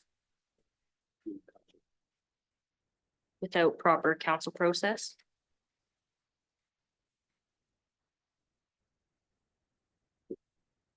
So we'll need a seconder and then, So seconded by Councillor Bell. Any further discussion on the amendment? All in favor of the amendment? That is carried unanimously. Are you ready to vote on the entire recommendation? All in favor? And that is carried. Thank you very much. Items for consideration, that Council of the Municipality of Meaford received the 2023 audited financial statements as prepared by BDO Canada LLP and presented today earlier in this meeting. Mover and a seconder, Deputy Mayor and Councillor Greenfield. Any further discussion on the audit? Councillor Bell? Thank you, Mr. Mayor. Inside that report, it was pretty awesome that there was a line in there that says we have approximately $191 million worth of assets that we are responsible for. So it's not just our budget of 35 million. It's all the roads and all the corporate buildings and everything, all the machinery, and about $191 million that we're responsible for. So I found that line to be very much of interest. Thank you. Councillor Greenfield. Thank you, Your Worship. Just briefly, the audit from BDO tells us our surplus has increased, our cash has increased, our investment interest has increased, our reserve and reserve funds have increased. The only downside is that, and it's still an increase, but that's our long-term liabilities. And that I think we have to keep in mind. It's the numbers look great, the numbers look huge, but I have to wonder in today's world how a small municipality such as ourselves, and there are many in the province, how can we sustain our forward progress? It's really going to be a challenge. We're getting some revenues from the province. We're getting limited revenues from the federal government. And yet we're being asked or told to get involved in healthcare, involved with in our hospitals, involved in housing, mental health, social issues. It just goes on and on. But we're the ones who have to deal with the bare bones in the municipality: the roads, the bridges, the water, and the wastewater treatment. And I don't know. It's, as I say, it's going to be a huge challenge going forward. Right now, I think we're in reasonably good shape, but it's going to be difficult. Deputy Mayor? Thank you, Your Worship. And kind of further to that, and Tracy did touch on it, but one of my biggest concerns was that I'm talking about page 26, where it talks about the contracts from 2023, totaling $6,712,595, with $3,252,487 remaining to be spent. So to me, that means, as we know, some projects didn't get completed. Those got carried into 2024. And now we're looking at 2024 projects getting pushed into 2025. And I know we'll discuss this more in our budget, but I'm just really concerned about this trend of us basically taking on more than we can chew and not being able to get things finished, and where that's going to take us, because we know we've got roads and bridges that we're responsible for that need work, and other projects that we want to undertake. And if we just can't physically complete the work that we take on, where is that going to end up? It's just a spiral. Any other questions? You ready to vote? All in favor? And we've accepted the audited financial statements for 2023. I need a motion to move into committee of the whole unless you want a short recess. Okay, mover and a seconder, Councillor Uhrig and Councillor Forder. And we're doing that at 2:38 p.m. First item is development services. The recommendation is that Committee of the Whole recommend that Council of the Municipality of Meaford approve a heritage permit for 6 Parker Street East to A, demolish and reconstruct a residential addition to the dwelling in the same general footprint and similar design as per the submitted drawings, subject to the following condition. 1, that the exterior facade be clad with similar brick to the main portion of the dwelling. Mover and a seconder. Moved by Councillor Greenfield, seconded by Deputy Mayor Keaveney. Discussion of this, and we're very fortunate that we have a representative of the applicant, whose name is not far away here. So Andrea Leeming is available there for us if we need her for any questions. We have to get your mic. Yeah. Hi. If you look at the drawing, though, the drawing looks to be board and batten. But what the permit says is brick.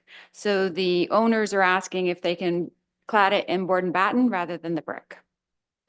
And this is from, like the recommendation to clad it in brick has come from our Director of Planning, correct? Correct. Yes. So, Councillor Forder. Yes, thank you, Mr. Mayor, and through you, Andrea, thank you for everything earlier.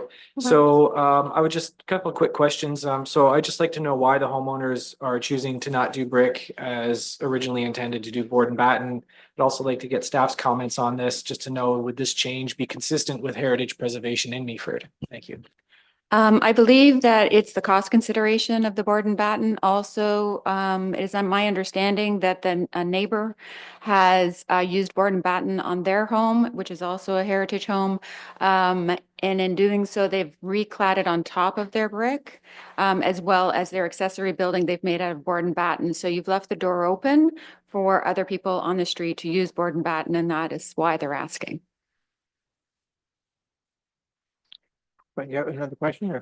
Just a follow-up, just from staff, if they can, would this change be consistent with heritage preservation? I know these are case by case, so there is no door open as far as I'm concerned. I would like to know from staff if this would be consistent with heritage preservation as far as it relates to Meaford. Thank you. In that neighborhood, there is a house across the street that was originally supposed to be bricked. And it's my understanding that the Heritage Committee allowed them to go with board and batten after the owner had applied board and batten. I think that's still in that process somewhere. I can't guarantee that because I wasn't really involved in that individual file. But I can say is that brick is more in keeping with that house that's in question today than going to a board and batten. And I can also say that depending on their distance to the property line, they might need to go to a combustible product, which would be brick.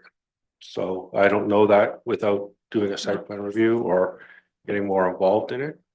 But usually when you have buildings close to property lines, they go to non-combustible materials.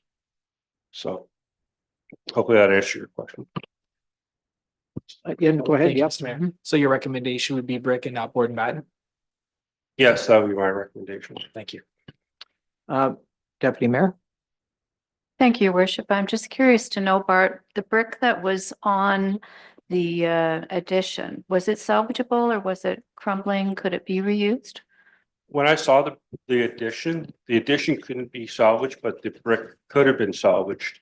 It wasn't like that had spalled or had significant cracks.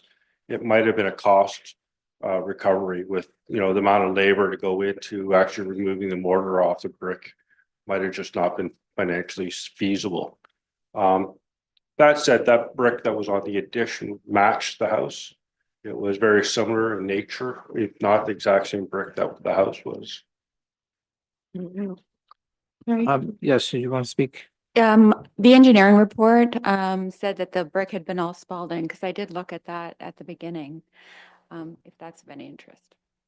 Yeah, I looked at the engineer's report. Yeah. And I also looked at the building in person. Right. And the vast majority of the brick could have been salvaged off of that building. It doesn't matter because the brick is gone at this time. But to keep the heritage of those buildings intact with what they were, you like to use the exact or similar materials. That building is a double or triple brick building. To have that same type of look and feel and not degrade the neighborhood more would be to continue on with brick, in my humble opinion. I thought I read if not in the actual report, the recommendation from the planning department, but within the downtown Meaford Heritage District, that there's a requirement to actually retain brick that is taken off a building and store it. So that we shouldn't be in a position where there's actually brick gone. It just came down one day last week. Where is it gone? I can ask the contractors. I don't have that information. I'm just here on the heritage side of the Yeah. building. It's not a big structure. I No, wouldn't think that the brick would make that much difference in the cost. And I also know that the Heritage Committee, were they able to have a meeting on this, would not be approving, a substitute in this part of the Heritage District. Deputy Mayor? Thank you, Your Worship. I think it's a really interesting discussion because if we look at Meaford Hall and we look at the old fire hall, both of them, are original, but they have modern components added to them. They've done a marvelous job of mixing the contemporary with the historic. So in some sense, we're doing a little bit of the same to this building, but I personally would love to see the brick facade repeated. But if we can't, I tend to think we've set ourselves a little bit of a precedent with those two buildings. I did have a question, Bart, also in relation to the window, a 48 by 48 window, which is larger than the parameters set out in the heritage guidelines. And have you any concerns with that size of window going into this addition? I think it's more of how the window is constructed and how it's set up. If it's just a single 48 by 48 glass plane, then I think that window won't look or have that feel of a heritage look. But if it does have mullions or breaks in the glass that kind of give it more of a traditional heritage look, then I have less concern with it. So I haven't seen the window, but I think if you're looking at windows that are broken into mullions and have dividers that have more of a traditional look at it, I'm supportive of that. I was going to call on Councillor Greenfield. You are a Mason, so. Thank you, Your Worship. Well, yeah, naturally, Your Worship, I would favor bricks. The few photos that we have, I can photo 10.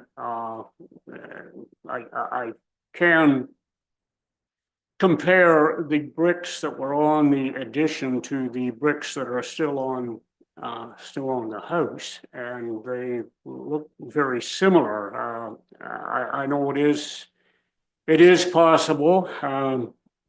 Old bricks, some were softer, were not as of good a quality as others. I'll give that, but as I say, what I can see in the few pictures, some of the old bricks were in very good shape. Repros can be purchased, and they are very, very close in appearance to the original. My personal opinion, I'd like to see it go back with bricks. There's no doubt about it, the foundation was greatly jeopardized, but it did need to come down and be rebuilt. No question there, but the bricks are I think something that could have been maybe been saved or could be replaced. Thank you. I have a question. Yes, go ahead. If it is done by brick, do you want it to be new brick or would you like it to be old brick or repurposed brick? And also with the mortar, is it going to have to be lime-based mortar or are you or Portland mortar? And then that also addresses the window, because if we're using lime-based mortar and older bricks, then we would have to have a wooden window rather than if we have today's bricks and Portland mortar, then we can have a vinyl window. And also, I don't believe the original house has mullions in its windows. I think it just has one, if I look correctly. And I apologize, I haven't been to the site. I think the window had the double sliders, so it would have had the one. right, and I think the intent is to have the heritage look repeated. So Sure. I think the larger window is fine as long as we kind of get that same look and feel back with the window. No problem. How we get there is, debatable, but I have lots of flexibility on how that looks. Yeah, I'm just saying that the vinyl windows will push against the brick and then we'll have this whole conversation again in 20 years. So would Right. they have to be a wood window I to think, expand and contract with the, sorry. I think they'll have to install it correctly and give them a proper ability to actually allow the expansion and contraction and have a you know, a coffee joint out there. Mhm. Out of Morris. Okay. Allow for that. The type of brick, I think as long as you match the foil, the look and have that same kind of texture. And you can do that with a new brick, great. If you can't, then you can go to a historical brick and make that work. That's great too. Okay. But I think it's more of just, you know, when you're doing a walk by that neighborhood, and you have that feel, that you're trying to, Absolutely, you the know, streetscape. it's the same thing. I Mhm. would hate to see that you put a blue brick up there or a modern black brick. You know, I don't think that's what we're talking about here. No. We're just trying to get it to look like it was back in the day and not disturb the heritage profile to something. totally Absolutely. different. I agree with you. I think we're just looking for a median ground that everybody can kind of be happy and still, you know, address everyone's concerns. Great. Thank you very much. Thank you. I'll let the owners know. Any other questions? Yeah, we're gonna have to vote here, so, any more questions for the representative of the proponent? Okay, thank you again very much. Thank you. Thank Um, you. Any further discussion before we vote on the motion? Councillor Bell? Thank you, Mr. Mayor. So if we vote in favor of this, are we voting in favor of Morden Batten? No. Okay. No. The recommendation is that it would be approved, subject to the following condition, that the exterior facade be clad with similar brick to the main portion of the dwelling. And I think that means, you know, anything really close in terms of the color and and I think it would be wise to move to, you know, more modern materials in terms of the window, you know, relationship and so on. Okay, ready for the vote? All in favor? And that is carried. Not unanimously. Okay, thank you. Memos, we have the delegated authority memo. And unless there's any questions on that. Oh, so there's nothing. Okay.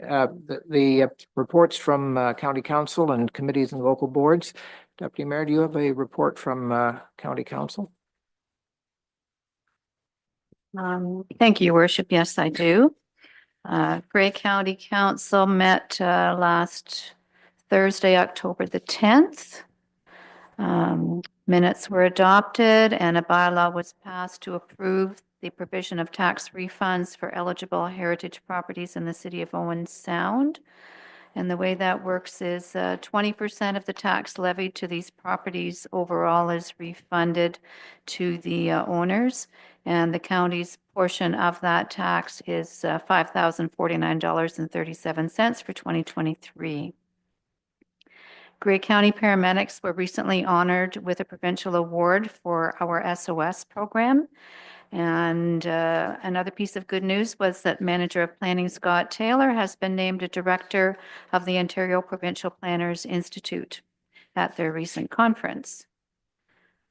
Dr. Thorsten Arnold, who holds a PhD in watershed sciences, delivered a presentation expressing his concerns for the future of safe drinking water in Grey County. He suggested the presence of karst topography and increased development in rural areas as risk factors that should be considered in policy making going forward. Liz Buckton delivered an update on the county's housing planning data needs and regional housing strategy. Our growth management study at the county must be updated. The Ministry of Finance suggests that Grey will grow by 19,000 more residents than our current strategy prepared by Hempson determined. It is widely thought that a regional approach to our housing problems has a greater chance of success over each community working solely on their own. Liz will work on a countywide housing needs assessment and will break down the numbers for each lower tier to assist us in our own planning strategies. Council members inquired as to whether similar growth projection numbers from the Ministry of Finance are utilized in studies within other ministries such as education and healthcare. The next report looked at urban and rural road exchanges. These discussions have been underway for many years, at least 10. A map was provided, and I do have the map with me. I only have one, but I'll pass it. I'll just pass it to you, Councillor Greenfield, to have a look at while I'm speaking. And it shows the proposed uploads and downloads. There is a committee at Grey County that's dedicated to urban and rural road exchange discussions. In Meaford, the recommendation is to download with compensation a total of 3.62 kilometers, and that would include 1.119 kilometers of Grey Road 7, or the fourth line, and 2.071 kilometers of Grey Road 12. That would be the remainder of Nelson Street coming into town. Over the course of 10 years, the county proposes to provide annual funding totaling $1,438,045 to Meaford. So this is not a done deal. There will be discussion upcoming for us regarding this. The county would see savings in the maintenance of these sections, and it does make sense for us, I think, to have full control over these kilometers. Whereas up until this agreement is approved, Meaford only looks after the water and wastewater and sidewalks on county roads in our urban areas. Okay, the recommendations will come in a report to our own council where public input will be encouraged. Rebecca Denard, our Manager of Climate Change Initiatives, requested support for $5,850 for the purchase of energy management software. This program will be uploaded with the 1,560 energy-related invoices that come into the county from all the buildings that we own. The intent is to monitor this data and determine efficiencies. The next discussion resulted in a request to staff to prepare a report which would review our current practices for beaver, coyote, and wolf levels of compensation. Currently, a beaver brings $25 to the trapper and a wolf or coyote $50. Neighboring communities will be consulted, and I anticipate increased compensation from Grey will be the outcome. And that's it from me, Your Worship, unless you have anything to add. No, thank you very much. Were there any other committee meetings? Yes, Councillor Ford. Thank you. Yes, Mr. Mayor, and through you, last Wednesday, we had a Meaford Public Library meeting, and let me just get to my notes here. Here we are. Pardon me. So we did have a look at the variance report. One thing that we did go over was the 2025 Meaford Public Library draft budget presentation.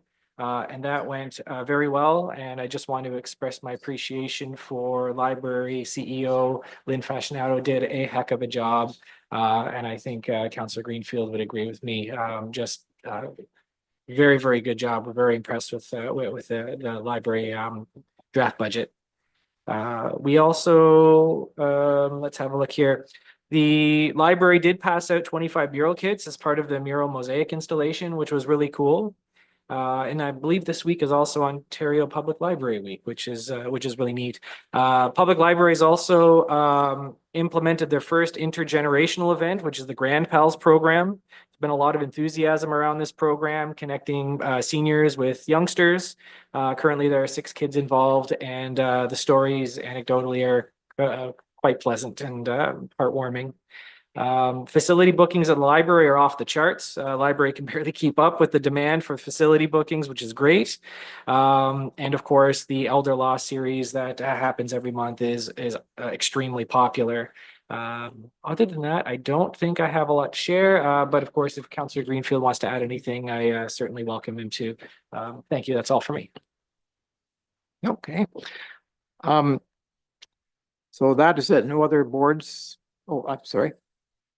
Worship, we did have a PSAC meeting, and Councillor Greenfield, did you want to speak to that, or did you want me to take that one? You jump in.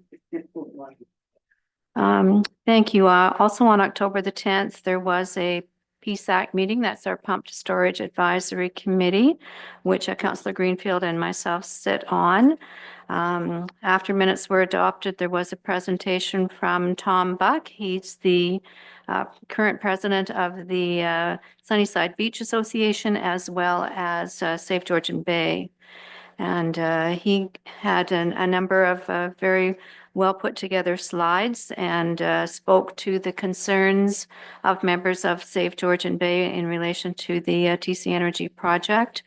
And the one line he really pulled out from the slides shown was no harm to the environment. And that certainly is very important to the residents who live near the project. He spoke about, the 300 homes in the area, which is about 1,000 residents. And he talked about the reservoir. And I was happy to think of it in this way because I've always thought of it in terms of the number of acres. But Tom described it as being 1.7 kilometers long and 1 kilometer wide, and that really got my attention. It is big. We talked about the impact assessment process and how concerns will be addressed. We talked about toxic chemicals that are, according to Save Georgian Bay and their research, are in existence at the site. And the group from Save Georgian Bay is very concerned about how no harm will be caused to the environment. So they want to see TC as being preventative, not reactive.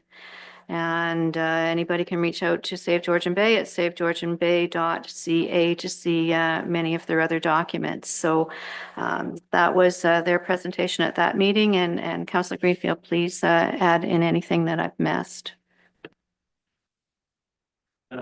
Thanks, Deputy Mayor. No, that basically took up the meeting. Some older information, but some new information, and a couple of maps, couple of pictures of that. I think it would be advisable maybe if I don't know if all council members have taken a look at the minutes of that presentation, but there are as I say, a couple of maps in particular that maybe show a little bit more than what we have seen previously. But yeah, that's about it. We are meeting again in November, and I believe it was Member Richardson who asked about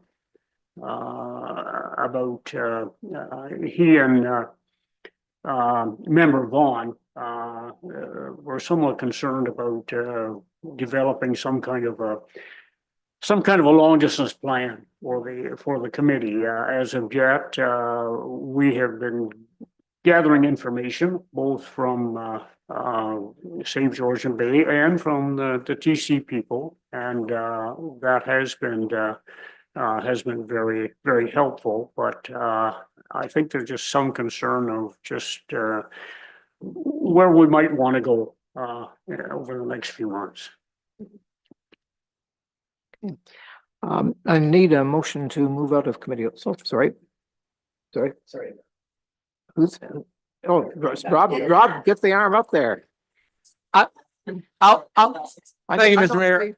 I'll be brief because we had a growing our economy meeting, but because there is an official recommendation that's coming forth from that meeting, I spoke to the clerk and it wasn't able to make this agenda. So we are actually going to have that report and that recommendation on the next meeting. Just want to make that clear for any of the committee members that might be watching and wondering why it was reported on today. Okay, and Councillor Bell, I see your finger. Thank you, Mr. Mayor. I have a question to Deputy Mayor and to Councillor Greenfield on your presentation of what transpires at those advisory committees on the pump storage. Has there been ever a conversation about a single benefit to this community, or has it consistently been only the voice of all of the problems that could occur? Because my understanding is that committee was to look towards community benefits should it transpire to be a reality. Has there ever been a single comment? Thank you. If I may, Your Worship, I appreciate the question, Councillor Bell, and at this point, because we're kind of in a bit of a holding pattern still, the province has not made any comment yet on this project going forward. So community benefits is a term that certainly comes into discussions, but we haven't delved into that because there may or may not be a project. So that certainly is a big part of the mandate of this committee to undertake that discussion and to engage the public in conversation about benefits. But we just haven't really pursued that yet until we know that TC has the green light to go forward and start their impact assessment process. And also in relation to what we've been doing, it's been, as Councillor Greenfield said, mostly information gathering. We have had speakers come to us, and there is a list of other speakers that will be invited to talk to us. But I think that discussion of community benefits will be certainly a big part of the planning process as we start to engage that. And this, the delay from the province buys us some time to really look at what we can do here in Meaford to really be ready, because my sense is if we make the assumption that the province is going to give the green light to TC, things are going to happen pretty quickly, and we want to have our ducks in a row. So we certainly will, as soon as that happens, delve right into the discussion of community benefits. But right now, TC's holding on to their purse strings until they know what's going to transpire. So it will come up though in our planning process. Again, so the only thing that I would say to both of my fellow councillors when you're at the next meeting, if you could, I think it would be really good if this committee put out a few things out there that TC Energy, should it go ahead, they can have somewhat of a thought process. Are we looking at a new arena? Are we looking at a new admin center? Are we looking at doing new bridges? Like, tell them that there are things that financially we would really be looking to have some great helping hand on. And if they're not told, even the housing for the employees or the construction people, what could they do? What could that look like? And so far, really, they're not listening to being requested to even think about anything. That's all I'm going to say. If you can just open that up to have them think on that. And if I may, Your Worship, just in response to Councillor Bell, from my perspective, those are all great suggestions, but we need the community engaged in this. We need to know that it is a new arena or an indoor pool or whatever it is that the community wants as a benefit. It's not going to be up to us or to the committee. We will engage the residents to come forward and to make their own suggestions, because it may turn out to be something entirely different. But, certainly we recognize that we're in need of a new arena and a new pool, but the members of the community may have a completely different idea. So it's really important to myself and to this committee that members of the public are engaged in this discussion and that we go to every length possible to have them participate and to bring forward their suggestions. And then we make a determination of what the public really wants as a benefit. So that's how we're going to approach it. Councillor Greenfield. Thanks, Your Worship. Just to follow up, in our areas of interest summary, there are, let's see, I'm not sure, at least a dozen suggested areas of interest pertaining to this project. Road construction, road improvements, that's in the list.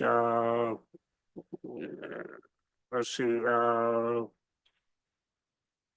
community, long-term maintenance, soil and water remediation, pollution and emissions, that kind of ties in with I think with a light noise and dust bylaw, but certainly environmental. But explore the process for establishing community benefit agreements and the potential allocation of funding and long-term economic impact, learn about the economic impact throughout the project's life cycle, including shifts in local economic dynamics, concerns about the local workforce and local workforce retention, not just while the actual construction is going on. Community needs such as recreation and community centers, that's on the list. Identify full-time job proposals there. Yeah, housing,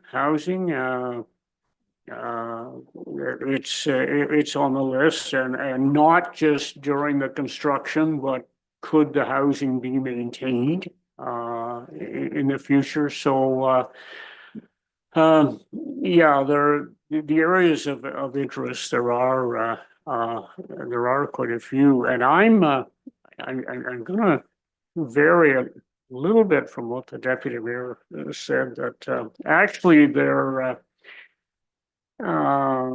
is some potential that at our November meeting, one of our committee members is going to throw out an idea for a long-term partnership involving TC, DND would have to be involved, SON would have to be certainly aware of it, and perhaps the municipality, perhaps the province. And it's just something to put out and to add to a list, but maybe Deputy Mayor talked about a considerable chunk of land on the southeast corner of the DND, and maybe it could eventually be used for more than just TC Energy's project.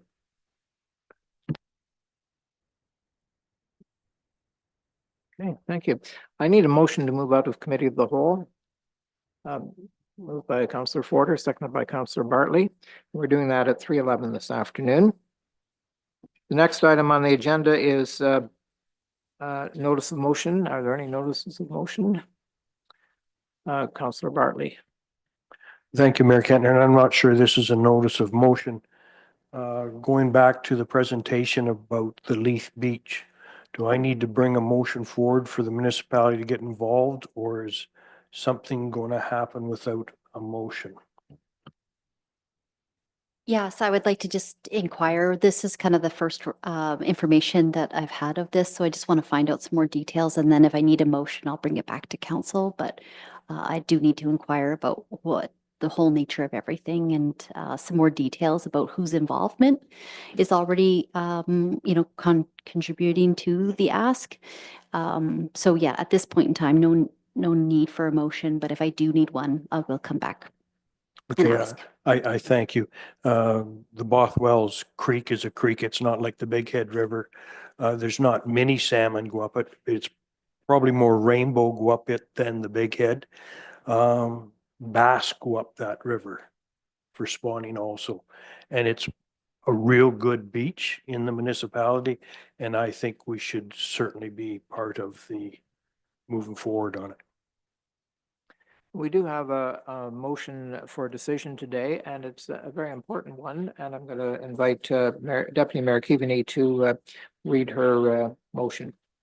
Thank you very much, Your Worship. I apologize in advance for the length of it, but I will read it through for everyone listening. And this has to do with an updated land disposition policy. And the recommendation, whereas the municipality of Meaford recognizes the need for an updated, transparent, and efficient land disposition policy to govern the sale or other forms of disposal of municipal land in a manner that is fiscally responsible, accountable, and consistent. And whereas Section 270 in brackets 1 of the Municipal Act 2001 requires municipalities to adopt and maintain policies with respect to the sale and other disposition of land, ensuring alignment with relevant legislative requirements, and whereas the current land disposition process requires modernization to better reflect municipal priorities such as affordable housing, community development, and responsible use of public assets, and whereas policies from other municipalities, such as the County of Prince Edward's sale or disposition of municipal lands policy, demonstrates best practices for governing the disposal of surplus municipal land, including consultation with stakeholders and prioritization of strategic municipal goals. Therefore, be it resolved that Council of the Municipality of Meaford directs staff to undertake a comprehensive review of the existing land disposition policy to include, but not be limited to, 1, declaration of surplus land, establishing clear guidelines for declaring land surplus, ensuring alignment with municipal priorities, particularly affordable housing, current and future municipal needs, and environmental considerations.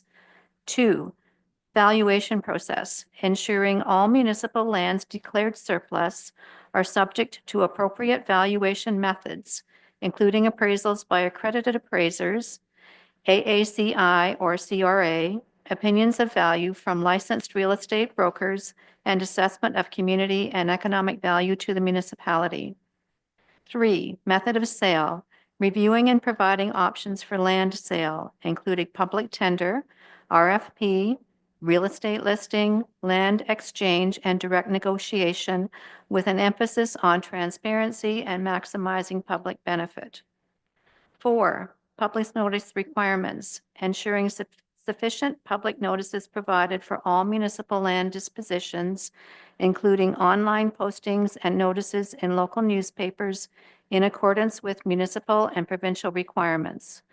5, revenue allocation, reviewing how proceeds from land sales are allocated, including reinvestment in municipal priorities such as infrastructure development, affordable housing, and community improvements.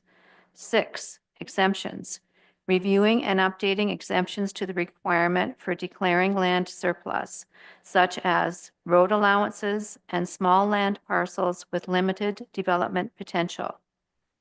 7, environmental and social considerations, ensuring that environmental site assessments, community impact evaluations, and any required studies are incorporated into the land disposition process. 8, legal procedure, reviewing procedure with municipal solicitors and including details in the policy to ensure transparency with regards to the municipal land disposition process. 9, responsibility of costs, reviewing the costs involved in the land disposition process and clearly outlining the parties responsible in bearing costs.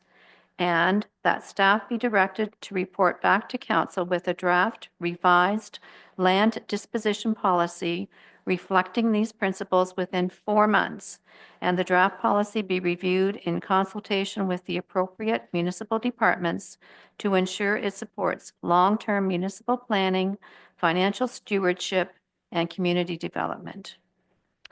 So that is the motion, and I very much thank staff for their assistance in that language. I think this is timely and important as we often are struggling a little bit with surplus lands and the costs that are proposed in the process for such dispositions. So that is the motion, and I hope you will support it. Any discussion? Councillor Bell. Thank you so much. Excuse me, Madam Mr. Mayor, Deputy sorry. Mayor. Can we grab a seconder before we start? Yeah, the okay, discussion? sorry, Thank I you. missed that. Sorry to interrupt. Seconded by Councillor Eric. Thank you. And we're all in favor because we're already discussing it. Thank you. It has been a long time for sure that we have needed to do something exactly like this. So I'm going to vote definitely in favor of this and say, wow, thank you. Looks like we're ready to vote, actually. I don't see any questions or concerns. All in favor? Thank you again, Deputy Mayor. That's an excellent report and an important piece of work to get undertaken. Adoption of minutes. The recommendation is to accept the Council of the Municipality of Meaford minutes for the council meetings held on October 7th, 2024. Mover and a seconder. And all in favor? That's carried.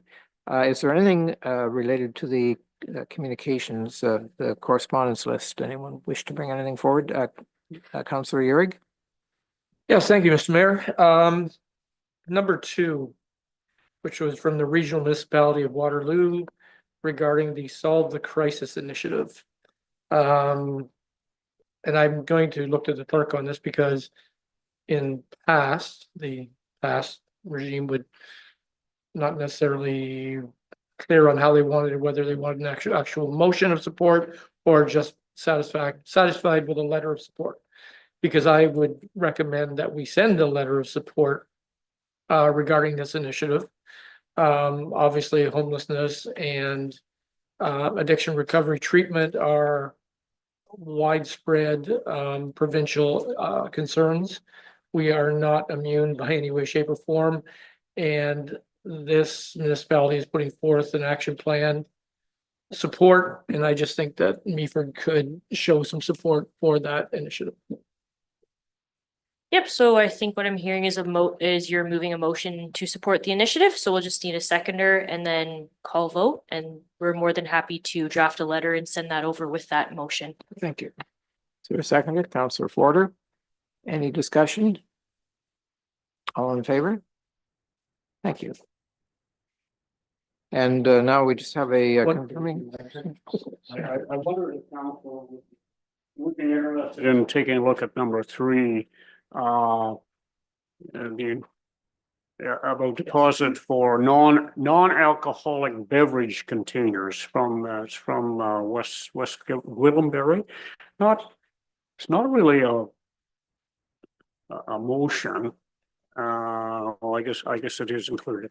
Yeah, I'm just wondering.